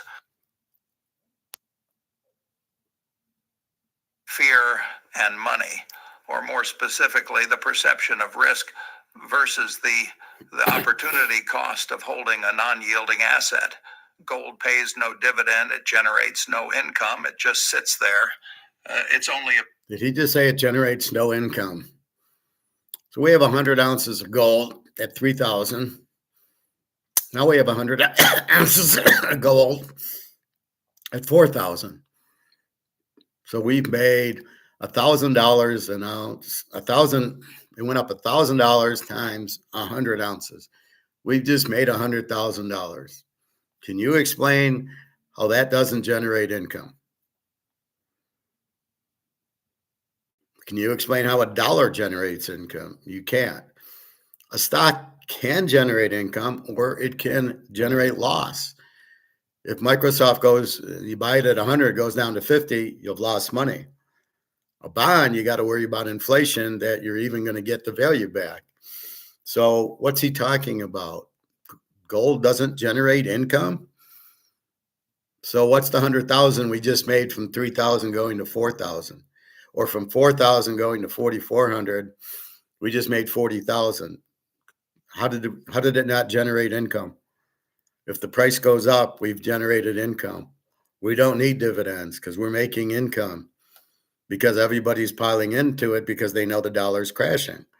We've seen what happens in Germany, and we've seen what the Romans, and we've seen Zimbabwe and Venezuela and Sri Lanka and Pakistan. We've seen all this. and the dollar's collapsed. But gold holds its value because you can't print it. So what the fuck is this guy talking about? It doesn't generate income. Does he understand what income is? If you buy something and now it's worth more, you've generated income. What does he call it then? What the fuck's wrong with this guy? Man, I'm just ripping. I love this, ripping this idiot apart. Appeal is that it might hold its value better than assets that do generate income, like bonds or stocks. Therefore, bonds and stocks, again, the stocks can go down and they're going to crash. The bonds don't generate shit because they'll never get paid back because we got a $37 trillion debt. And if I do a bond, I'm doing an IOU where I'm giving you 10 grand and I'm going to get paid back. How can you get paid back when they owe $37 trillion? The fuck is this guy talking about? The decision to hold gold is always a relative one. You are making a bet that the value of currencies, especially the US dollar, is going to fall. You are betting. Because they print it to death. They have to pay the debt, Social Security and Medicare, and all the government employees, so they have to print more. That's why they do treasuries, but nobody wants the treasuries. So we're not making a bet the dollar will be worthless. We know the dollar will be worthless because we spend more than we take in. There's no way the dollar, how are we going to pay all our stuff? How do we pay all the government employees? We print. Printing money makes it worth less. So we're not doing any risk. We know that's a fact, that has to happen. What is he talking about? Jesus Christ. That the interest you could be earning on a safe government bond is not enough to compensate you for the risk of inflation. The entire bull case for gold right now rests on one single assumption, that the Federal Reserve has lost control, that inflation will run hot for years to come, and that interest rates, when adjusted for inflation, will remain negative. That's a fact. That's not even an opinion. First of all, how are you going to lower inflation? He doesn't know what inflation is. Inflation is printing money. You're inflating the money supply. There is no way out of it. You cannot not inflate because you have to, because you've got to print more because you're spending too much. So it's a very simple thing. I need to pay the government employees. I need to pay the Defense Department and Raytheon and all those guys. I need to pay the $37 trillion. What does that go right over his head? If I have to pay that, means I have to print it, means inflation keeps running. The dollar has no value now. BRICS has gone to gold and are not using the dollar. This guy is, the more he talks, the dumber he is. Does he think, how can inflation stop? You have to keep printing money, which is what inflation is. So it shows you he's a Keynesian and not an Austrian, which is his first problem. And secondly, inflation's going to go away. And how is that going to happen? Unbelievable. All right. This assumption is now the consensus view. And I am telling you today that this consensus is dead wrong. Oh. The market has priced in a reality that is about to be shattered. And the instrument that is going to shatter it is hiding in plain sight. We are getting closer to what that is. Before we identify that instrument, I want you to keep reading. Think about a concept we use in risk analysis. The canary in the coal mine. For centuries, miners would bring a canary down into the mines with them because the bird's respiratory system is so sensitive. It would succumb to any poisonous gases long before the miners would even notice a problem. The canary silence was the warning sign that allowed the miners to escape. In financial markets, there are similar canaries. They're indicators in obscure Look how he has to read corners everything. Of the market that give us an early warning that the very air we are breathing is about to turn toxic. While everyone is watching the price of gold, I am watching the canary. And right now, that canary is beginning to struggle for air. It is signaling that the fundamental assumptions holding up the price of gold are about to be reversed. What is this canary? It lies in the relationship between the US dollar and the global bond market. This is where the real story is being told, far away from the sensational headlines. And what this market is beginning to signal is not a collapse of the US dollar, but a massive, violent strengthening of the dollar. This is the counterintuitive claim that I know many of you will find hard to believe. How can the dollar get stronger, you ask, when our national debt is so high and inflation is rampant? It's a fair question. And the answer is the key to this whole puzzle. And I promise you, by the end of this discussion, the logic will be inescapable. And I want to pause here and ask you a question. When you think about your money, what is your single biggest fear right now? Is it inflation? Is it a stock market It's people crash? like you talking Is it trash. the government defaulting on its debt? Go ahead and write your biggest fear Yeah, fuck off. in the comment section below. I think it's powerful for us to see what's on everyone's mind because it highlights the collective Notice how he changed anxiety the that is subject. driving this market. Understanding that fear is the first step to overcoming it with logic. All right, let's get to the heart of the matter. The great mistake, the reason the gold market is set for a collapse is that investors are fighting the last war. They are using the playbook from the 1970s, a period of stagflation where gold performed spectacularly well. But the structure of the global financial system is fundamentally different today.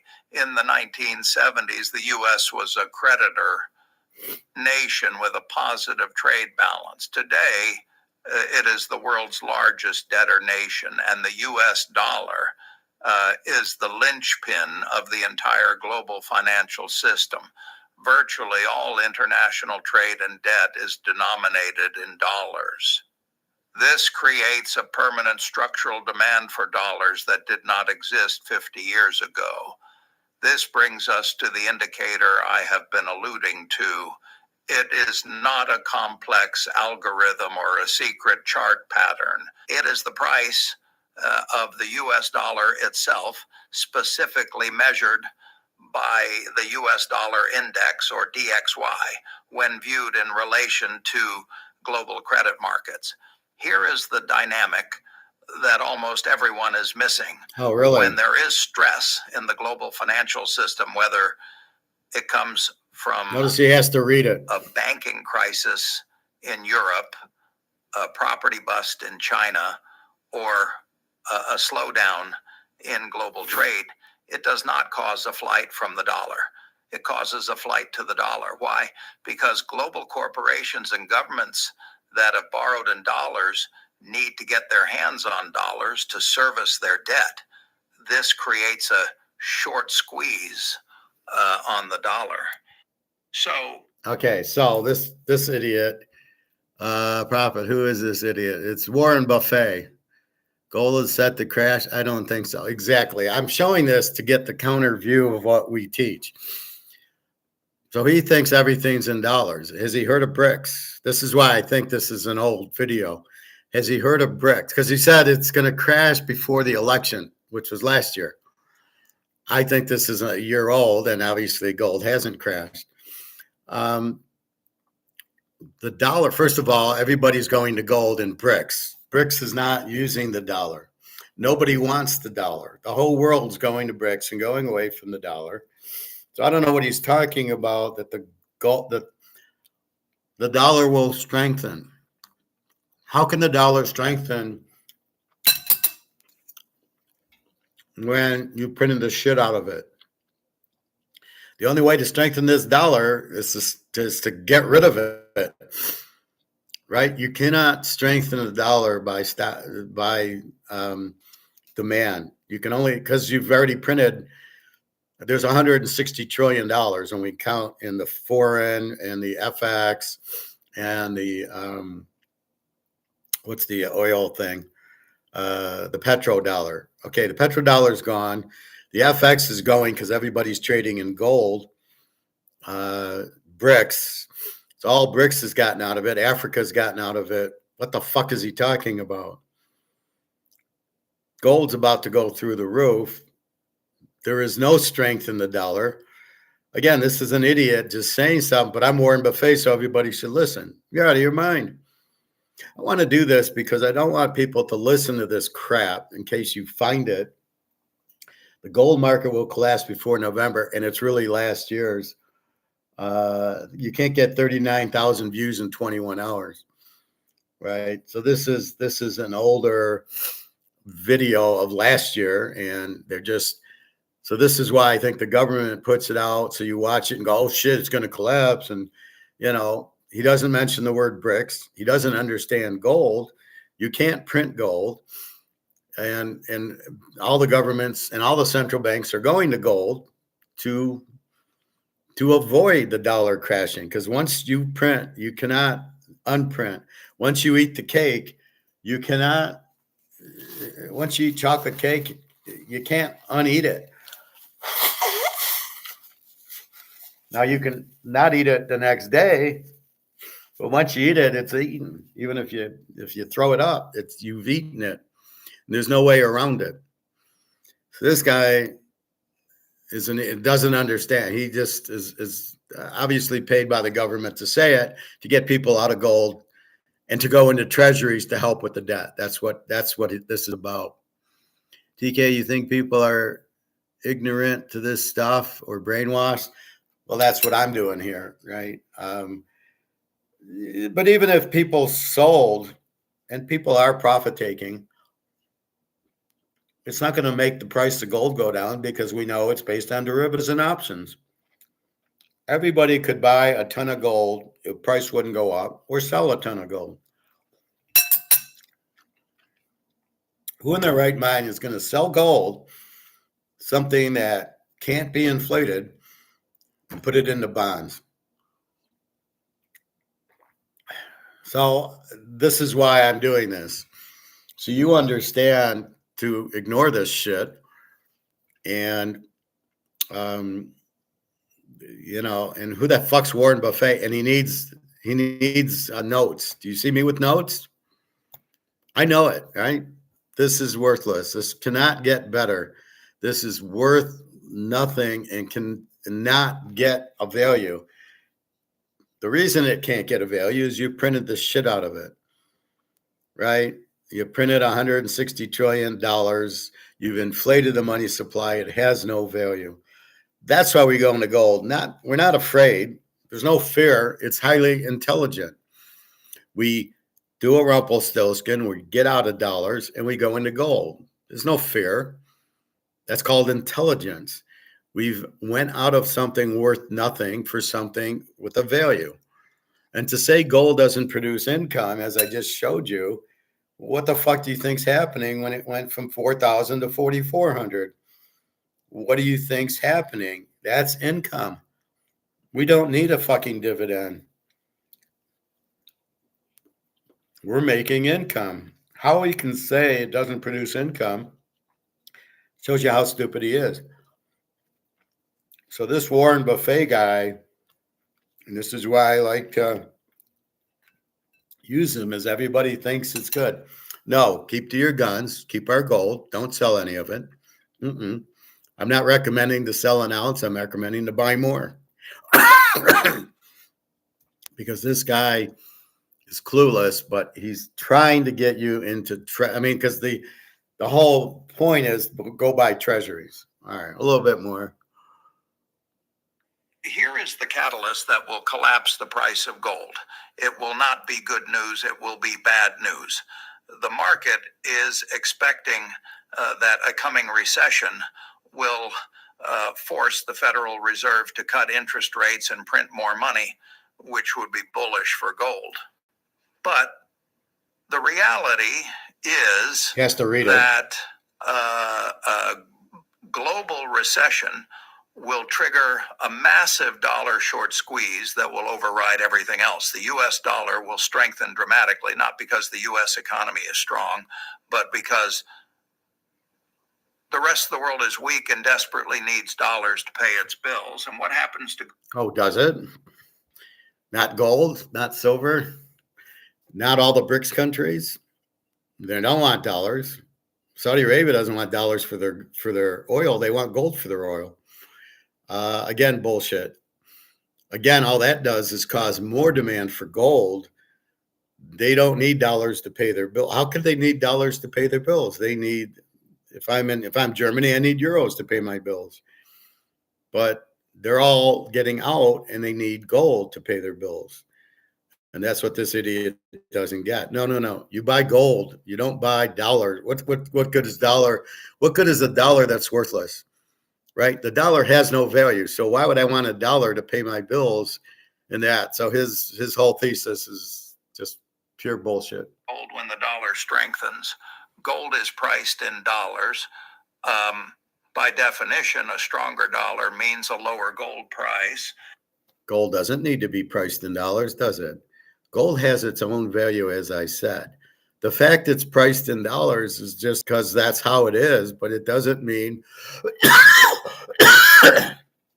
it has to be priced in dollars, as I said. Gold will be priced in gold, not in dollars. So again, he's fucked up. He's clueless. He's taking things, but he doesn't understand it. Gold being priced in dollars and you lower the value of the dollar does not lower the value of the gold. The gold is fine. The gold keeps going up. As what does Egon say? It's not gold going up, it's the dollar going down. So how can the dollar go up if you keep printing it?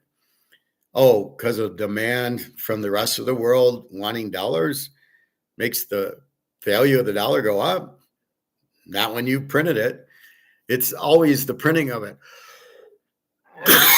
The inflation makes the dollar go down, and that's not going anywhere.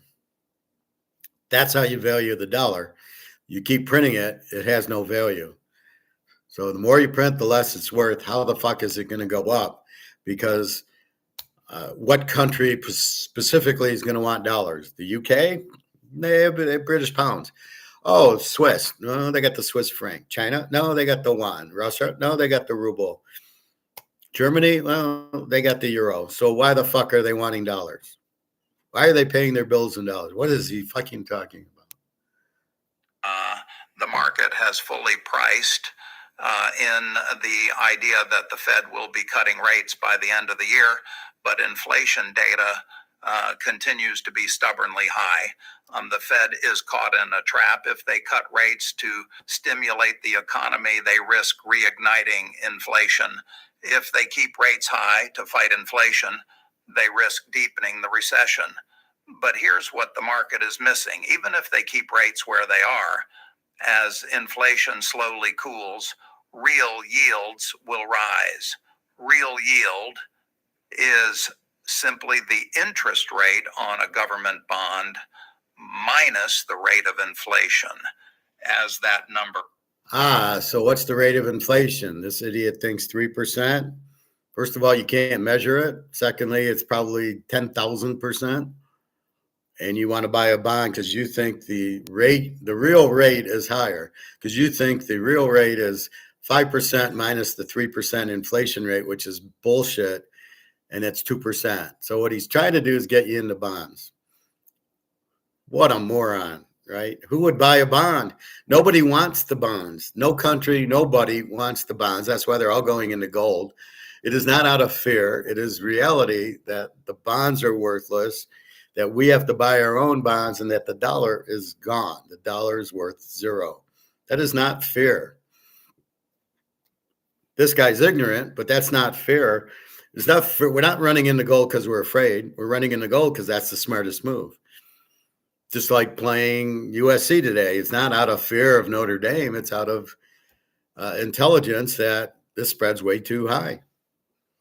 All right, a little bit more of this moron. Rises the opportunity cost of holding gold, which yields zero, becomes immense. Why does he keep saying that? Gold doesn't produce income. Oh, so when it went from 4,000 to 4,400, and I made $40,000 because I make $10,000 every 100 because I have 100 ounces. That's $40,000. How is that not income? What would you call it then? What a fucking idiot! All right. A large institutional investor hold a lump of non-yielding metal when they can get a guaranteed 5% or 6% return on a U.S. Treasury bill. 5% of something that isn't worth anything, as I said, is zero. So you can make 5% on your treasuries, but the money has no value. Oops, he doesn't get that. So why would you get a guaranteed 5% as the dollar crumbles to worth zero, as the government crumbles because we're too much in debt? But he's going to make 5% on this crap dollar that has no value. What the fuck is he talking about? So he doesn't understand what inflation is. He doesn't understand the dollar has no value, and he thinks gold doesn't produce income. What a fucking moron. Which is considered the safest financial asset on the planet. That's gold. The money will flow out of gold and into short-term government bonds so fast it will create a vacuum. The stampede for the exits will begin. The price decline will beget more selling, which will trigger margin calls, which will force even more selling.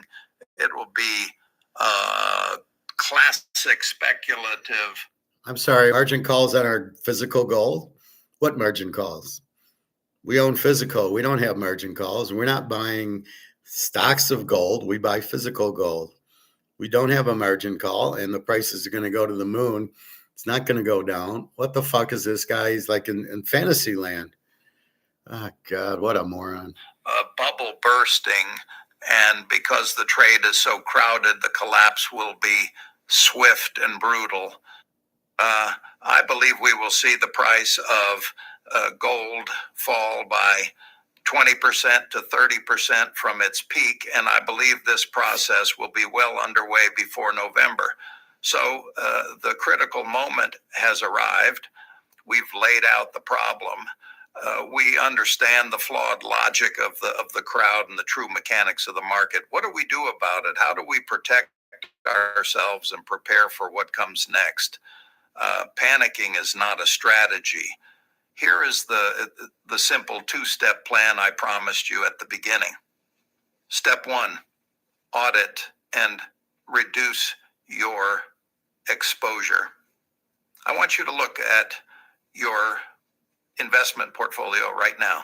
How much do you have allocated to physical gold? 100%. ETFs, Warren. gold mining stocks. I'm not telling you to sell every last ounce.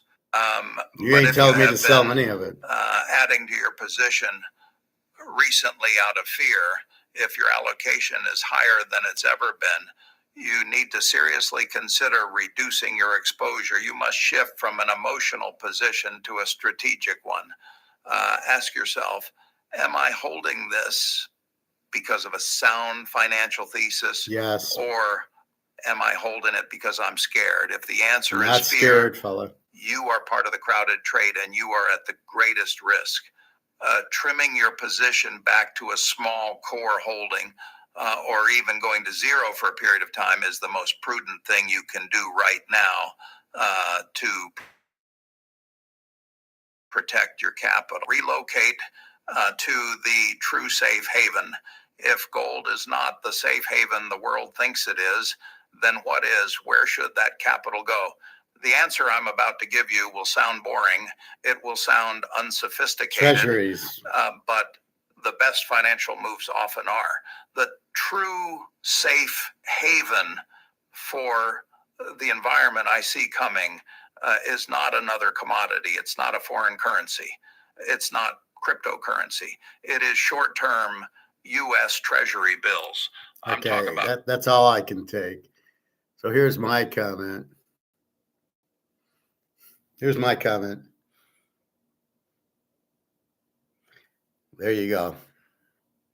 This guy's an idiot. Gold can't collapse. He is. Look at the other comments. How is U.S. short-term bonds guaranteed by a fiat currency? Exactly.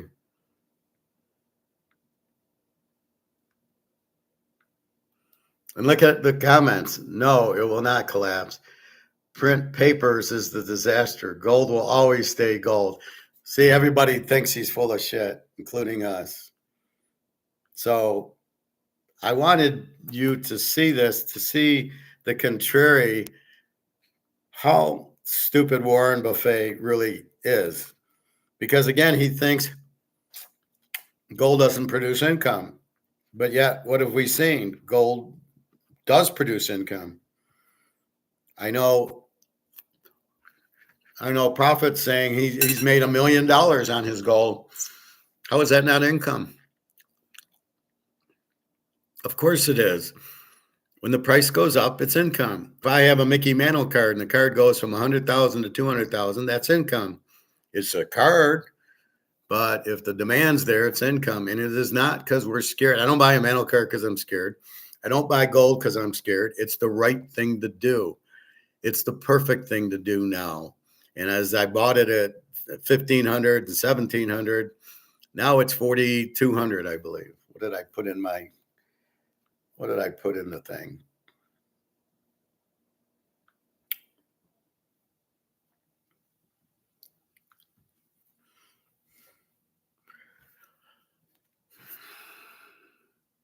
So gold's 4,250.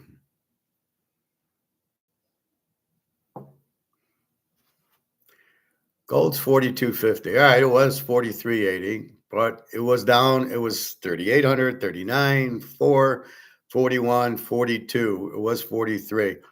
Here's the collapse. Oh, it had a little bit of collapse yesterday. Now is this profit taking or whatever the fuck these idiots are doing? But it's 4,250. I bought it at 2,000. Isn't that called the income?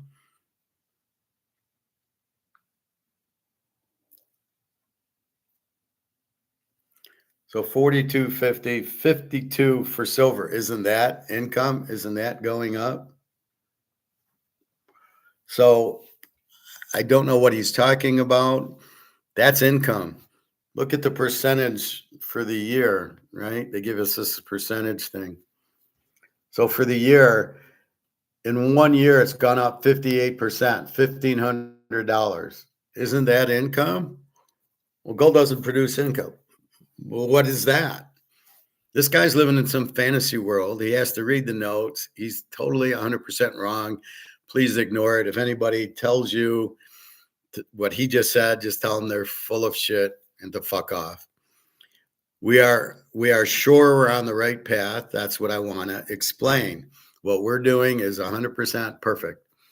I'm 100%, well, I'm 95% gold and silver and 5% in my sports cards, my Mantle and my Brady's and stuff like that. That's, how can you hold the dollar? It's worthless. And how can you go into bonds? They can't pay you back. There's a $37.5 trillion in debt of something that's worthless. Why would you go into treasuries? What is wrong with this guy? He's clearly not a Keynesian, an Austrian. He's clearly a Keynesian, and we don't listen to Keynesians. Asha John, hello. Hi from India. Good evening. Well, here it's good morning, but good evening to you. Shall I buy gold at 42.60? As much as you can buy, yes. Profit, 2.3 million to be exact. But that's not income, is it? Right? Great, sir. Yeah, you're welcome. Just buy and buy. Every dollar you have, put in that you can afford, put into gold. And let's see, profit. And I would never sell it for treasury bonds. Of course not. You wouldn't sell it. The only thing I could possibly sell gold for is if I wanted a Picasso or a Rolex, something that generated income. I don't get why he thinks gold doesn't generate income, or a Rolex, or a Picasso, or a Mantle card. Does he not understand what income is? If the value of whatever you have, your asset goes up, you've generated income. Your house, your car, this has gone up multiple times. What the fuck is he talking about? So this is where I'm clueless that, and he says it, but he doesn't explain what he says. If you notice that he had to read everything because he's too stupid to know it. Look how I read. Yeah, I don't read anything. All I do is go through the lines, or here's the price of gold. But it's just buy. You have bricks, so you have great demand. That's the key that he doesn't understand. The key to something going up is the demand. Excuse me. I can't get rid of this thing. I keep thinking I'm getting rid of it. I'm sure my walk isn't helping me when I got to put a sweatshirt on. But that's the key to it. There's huge demand. We are not afraid. We are smart. The dollar's collapsing. The rupee's collapsing. All dollars are collapsing. So you get into gold and silver, not as a safe haven, as a smart move. It's like a chess move where you're moving your queen from A to B so it doesn't get captured. You're not scared. It's a good move. We're making a bright move. We are, as I said, we are what's the term in chess? We are grandmasters. This is a grandmaster move. Getting out of dollars, Rumpelstiltskin into gold is a grandmaster move, not a move out of fear. And I don't want anybody to think we're doing this because of fear. If anything, the fear is staying in the dollar. The fear is staying in the stock market or the real estate trust. The banks are going to collapse. The real estate, the housing's going to collapse. The stock market's going to collapse. That's where the fear is. We got to get out of there before it collapses. Why would you be in treasuries? What is wrong with this guy? After hearing that, I have no confidence in this guy at all. I would never listen to him. If he had a thing at the Hilton and I could go for free, I'd be throwing tomatoes at the guy and eggs. I'd be like, you're the dumbest guy I've ever heard of. Well, gold has no value. Gold has no income. Gold doesn't have dividends. Neither do diamonds, neither does this. But you know what? It goes up in value. It's limited with high demand, and that's the key to it. So I just wanted you to hear what is wrong, and we focus on the correct way, but it's not out of fear. It's out of intelligence. So if you do something out of intelligence, not fear, to go into treasuries, you have to be the dumbest person in the world. And this he's ranking right up there with the dumbest person in the world. Mr. Profit. And I would never sell it for treasuries. I wouldn't sell it for anything. Like I said, I'd only sell it for maybe a Rolex or a Mantle card, but that would be it because they're going to go up in value. Gold has gone up 58% in value in the last year alone. You better believe it's income. Of course. That's 10 times the return of investment treasury. It's also, well, let me show you. So, yeah, 1 year it's gone up 50. In 6 months, it's gone up 30% or $1,000. I mean, it's about 1,300 because I have a chart since January. It was like 2,600.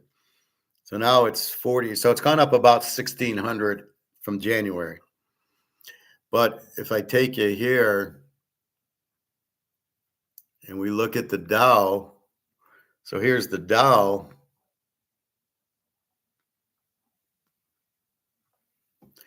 It's gone up a whopping 6.74% in a year. So you want to be in stock market? 6.7 versus what were we, 60, 70%? What's our so 6% and gold is up, or gold being up 58%. What would you rather be in? And you're telling me gold doesn't produce income, but the stock market does, or the bond market where you're getting, are you even getting 5%? And are you even being able to get paid back for it? Okay, I like to sell my bonds and get the money back. Well, it's all inflated. Oh, we have 37 trillion in debt. We can't pay you. So not only can you not get your money out, it's all inflated. So it's worth nothing. So the 10 grand you gave for the bond, which you could have bought 2 ounces of gold or 3 ounces of gold at the time, or probably 5 ounces of gold at 2000. Let's say 4 ounces. So I could have bought 4 ounces of gold, which doubled, went up 58%, or I can be in a treasury that gives me 4% if I can even cash it in because the government has no money. And I'm getting gold, 58% of gold physical versus 4% of a dollar that's worthless. So that's the point of watching a moron, Warren Buffett, talk about it and just loving to prove him wrong over and over and over. Absolutely clueless. Let's go into there's going to be demand for the dollar because all the countries are broke. No, why would they want the dollar? Wouldn't Germany and France want euros? That's how they're going to pay their bills because their bills are in euros, not in dollars. Switzerland needs Swiss francs, not the dollar. Britain needs British pounds, not the dollar. What the fuck is he talking about? And their dollars are worthless also. So really what they're doing is going into gold, which is why everybody's going into gold, because they need it to protect from their dollar being worthless. Think, McFly, think. This guy's stupider than McFly. So you got to be careful of these titles on these little videos. But I will never watch Warren Buffett again. I just wanted to get the contrary view. And his view is he's an idiot. And so therefore I won't listen to him. And this is why I don't listen to Jim Rickards or what's the guy, Peter Strauss, or what's the guy's name? None of these guys understand inflation. Egon's pretty close, but I don't think he gets it. It's just the dollar's worthless and they keep printing it. Alligator did mention that he now knows, thanks to listening to me, that inflation is money printing, not the cost going up. Most people think it's the cost going up. They don't even understand it. But you can't hold money that has no value. Again, that is not fair. That's intelligent. So why does he think it's fair that everything we're doing here is fair? Oh, we're scared the dollar is going to collapse. The dollar's already collapsed. The intelligent is to get into something that has value, which is gold and silver. And like I say, a Rolex, a mantle card, but those are, you start with the gold and silver, and then maybe you buy a Rolex or a mantle card after, but you want to accumulate a lot of gold and silver because that's what you're going to need to go to the grocery store. And to think the dollar is going to get stronger because of demand, why would they demand the dollar? They wouldn't. They demand their own currency. And, it's just stupid. But all the central banks are buying gold and silver except for the West. So with that kind of demand, gold and silver will go up. Anyway, that's that. And then let's see, that's 12:18. We can watch the last few minutes of Mark McGuire. If your boots are stiff, heavy, or make your feet sore, you should watch this. These are orthopedic leather boots. Yeah, we don't care. London has lost control of the global silver market. They now have to keep printing or we crash. Now the price-setting physical liquidity has been captured by the Western-facing SGEI, physical exchanges. At Shanghai. Influencing every other silver and gold foreign exchange cross. And as we previously ascertained, the quarterly OCC reports, the Office of the Comptroller reports, lists the historically accrued, unallocated, unbacked foreign exchange silver derivative bets being stick-handled for the Fed by the two remaining Fed agent banks, JP Morgan and Citi. Now, do you remember, we showed the third quarter unwind of the 5-year derivative bets. That was an important point to note. But actually, out of the 4 LPMCL members, that's ICBC, Standard Bank, JP Morgan, UBS, and obviously, so basically, it's only JP Morgan that provides the only LPMCL cartel member that provides the conduit into the OCC derivative bets. So, ICBC, Standard Banks, UBS, and JP Morgan. Now, notably, and by absolutely no coincidence, last week's rushed together proposed OCC rule, there was a rule change. It slipped under the radar. I haven't seen anyone else looking at this. And what it was doing, it was attempting, this was in a legal announcement, which seemed to be missed by all the mainstream media. It was attempting to rein in bank supervision of exactly these kind of derivative risks. I just made a copy of it. Quote, federal banking regulators unveiled a pair of proposed curbs on their supervision programs that would formally ban the use of reputation risk. Yeah. What about people that have been fined close to $1 billion for manipulating silver? Forget reputation risk. As an exam factor, so they could remove that, and constrain what examiners can call out for criticism as, quote, unsafe or unsound practices. Going to curb it. Why? There's a panic on. The rule would also encompass unallocated FX gold and silver captured in these quarterly OCC reports. However, given there is simply not enough bullion to meet upcoming delivery demands at current prices, it telegraphs a very, very large move higher. As I say, liquidity providers are assessing $140 an ounce for silver just to meet that demand. Forget anything else. And this is why there's been very few offers to lend silver into higher lease rates. Now, while remaining COMEX speculators have largely been cash settled, and you can see they're progressively, we looked at in the charts, progressively they've been rinsed out. Very large predatory central bank sovereign buyers will force backdoor COMEX loadouts, meaning they'll stand there for delivery, forcing LPMCL actors in related COMEX to buy back these asymmetrically imbalanced bets at substantially higher market prices, further tightening global supply, driving the global price, as I say, much, much higher. So just like Warren Buffett said, the price is going down and crashing. Oops. I listen to Mark McGuire. Yeah, there's very tight supply and high demand, which forces the price up. What the fuck is Warren Buffett drinking? All right, this is the truth here with Mark McGuire. The prices are going through the roof, right? That's what we're... With every single bullion bank long silver for their own books, every single FX currency, bar the dollar, higher. These unbacked FX silver liabilities undoubtedly sit on the Fed's books. There's just no doubt. And hence the defense of these very large, asymmetrically imbalanced, naked short COMEX hedges that have been left exposed by physical silver and gold being benchmarked against a real global supply-demand price outside the control of the LBMA CME cartel's ring fence.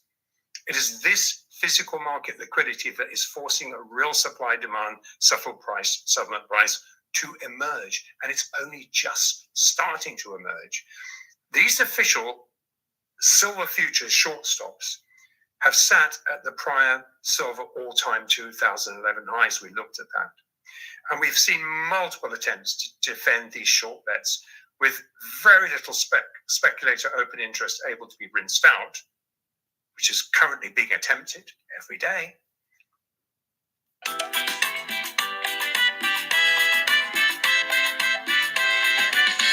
Being attempted every day.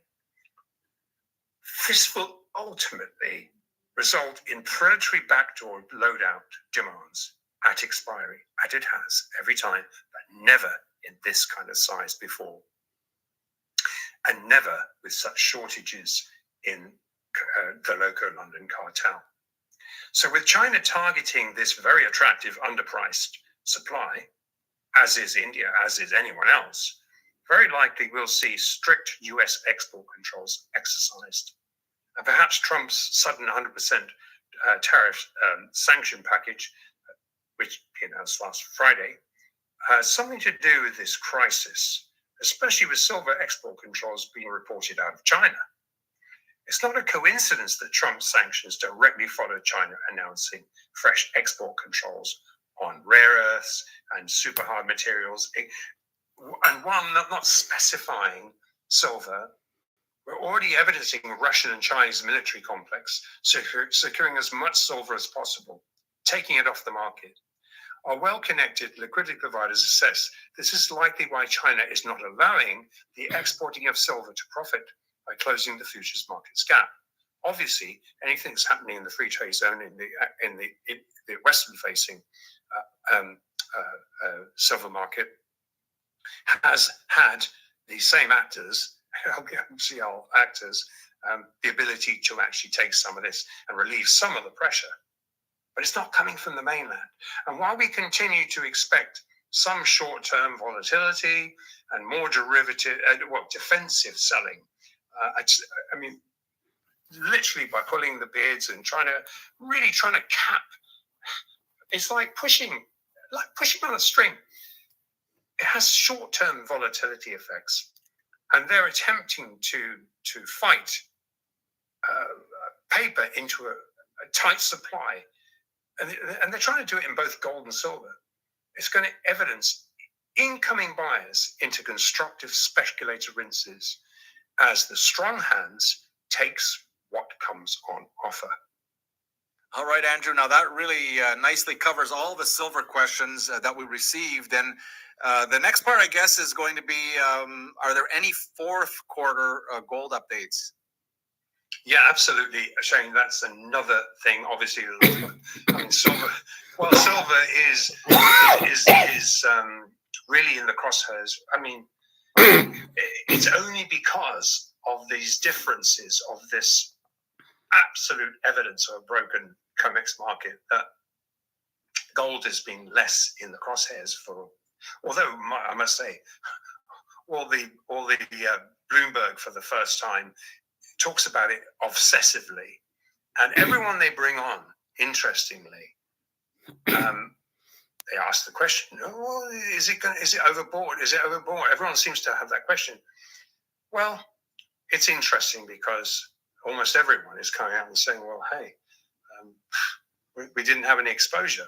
So as far as gold's concerned, really, following very similar speculator margin downside rinses we've seen, every subsequent spot gold fix has uncovered very strong, and each one of those fixes have been higher, have uncovered very strong central bank sovereign demand, which is now having to compete with freshly woken institutional ETF demand.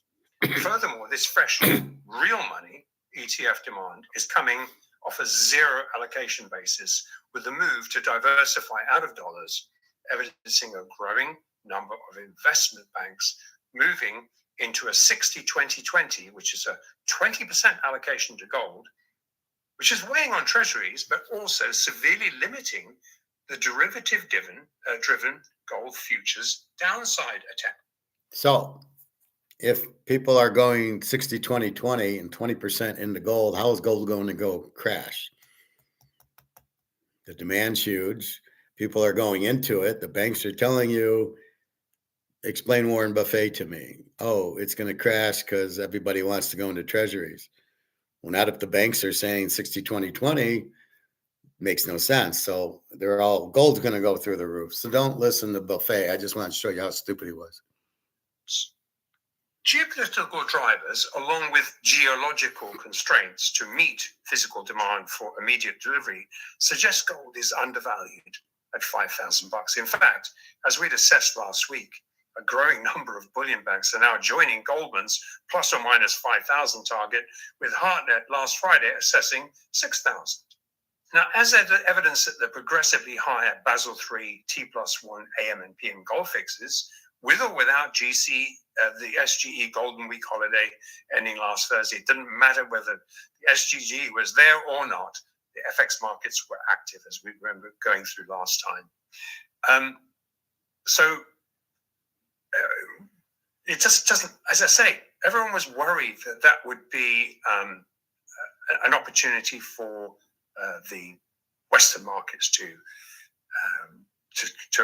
gain the price lower. I bought these pants for my dad as a surprise gift, and he couldn't believe how amazing they were. First thing he said, Western markets to gain the price lower. It just didn't happen. So what is offsetting this? Because we had a dollar rally too. So obviously you then get an automated, the rising dollar is foreign exchange cross, therefore sell gold. There is that algo in place. But both are safe havens.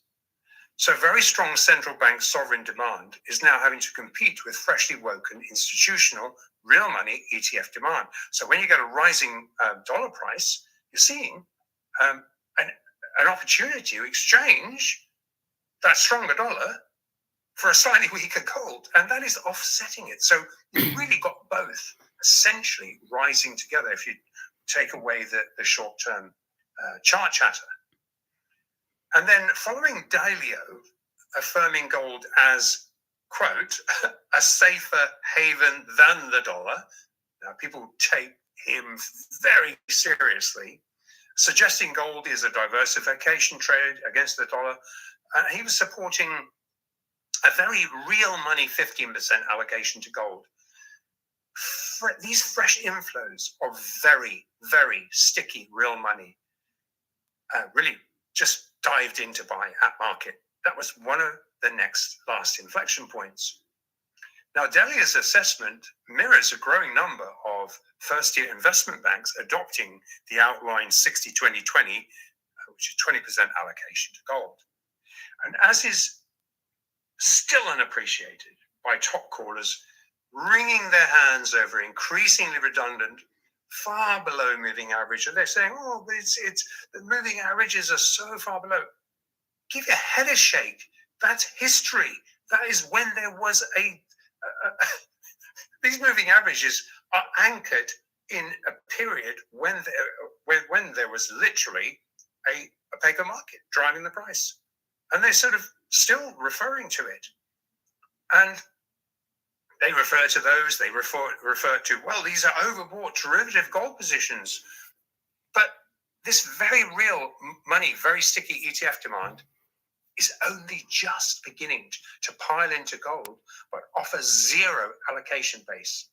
The race to diversify out of dollars puts gold well in excess of $8,000 an ounce. This visual capitalist zero hedge piece captures the official data that foreign central banks now hold more gold than US treasuries.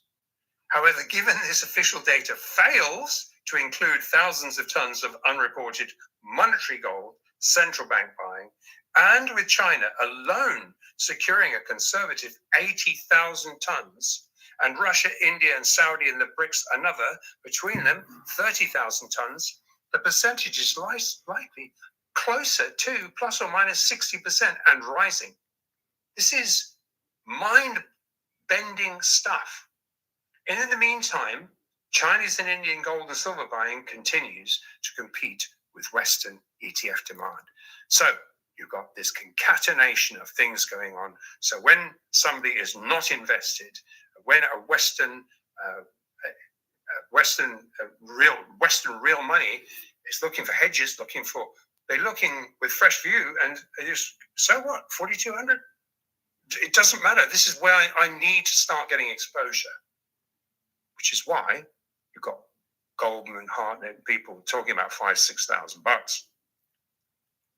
Now, I know our liquidity providers are busy fulfilling very large spot gold and silver physical orders. We do track them. And they're capitalizing on swapping dollars for gold and silver into really current derivative discounts that we've been offered. The only question remaining is, are you using your dollar, using dollar strength? We're Rumpelstiltskin. So he's calling for $8,000 gold. I'm calling for 10 going to 20, $1,000 silver. All the central banks are buying gold. What the fuck is Warren Buffett talking about? I wanted you to hear what the idiot says so we can understand why people don't get it.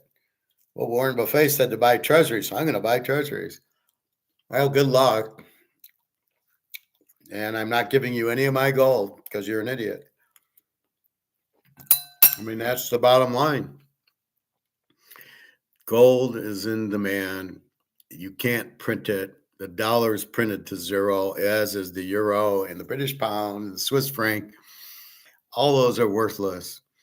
Everybody's jumping into gold, a safe haven. Now it's even 60-20-20, which you never heard before. These banks telling you 20% gold.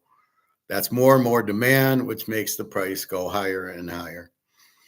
So what crashed? What's he talking about? And I think this was last year's video because he said it will be before the election. Well, we're already the end of October almost, and it's gone up every day. So what the fuck's he talking about? So I wouldn't listen to Warren Buffett. We don't even know. It's probably a year ago video, not now. And we know that the best place to be is in gold and silver and out of the dollar. And we are not afraid. It is not fear. I like how he uses that. Well, it's a fear. What are you talking about? It's fear is listening to you, idiot. So if he's the best investor in the world, what are we? Morons? I mean, it's so stupid. So no, I don't buy it. Anyway, thanks for listening. I'll let you get to football. Today's Christmas Day. I got so many games. I got 2 locks. www.teaserking.com. I highly recommend if you're thinking of buying, you buy. Buy today. You want to make some money. You want to buy more gold and silver. It's as plain as I can do. Good luck to Titus. Hope you make another 18 grand for us. And I get 20% of that. All right.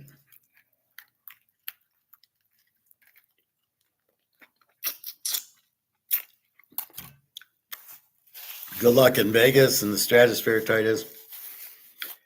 Hope it works out for you. It's not too expensive. But go to CVS, go to the Tuscany and eat. You'll be okay. Anyway, anything else before we wrap it up? Asha John, you're in India. Buy your gold and silver. I know you buy a lot of jewelry there. Just buy. It's extremely limited, and it's going up in value because of demand. So there's no risk in the portfolio. Let's go USC. Well, I'm not worried about them. They just beat Michigan last week. I'm not really worried. But the fact we got 16 points, it's, like I said, it's Christmas today. All right. Well, have a good day. www.teaserking.com. I didn't mean to scare you with Warren Buffett where he's saying, get out, it's going to crash. It's just pure bullshit. It's the government trying to get you into treasuries because they need to pay their debt. And so they're trying to get you out of gold into treasuries, and then you're fucked in treasuries. So stay in gold. It's the prudent play. It's the highly intelligent grandmaster play. It is not a fair play. Nothing we're doing here is because we're scared. Everything we do, that I do, is because of intelligence. It's because I have a master's. It's because I have the experience. Football, I've been doing it since the 1970s. Nothing I do is out of fear. So anyway, That's the bottom line because Stone Cold said so. So www.teaserking.com. Have a good day. I will talk to you tomorrow. I'll be on at 11 to 1 for the pros.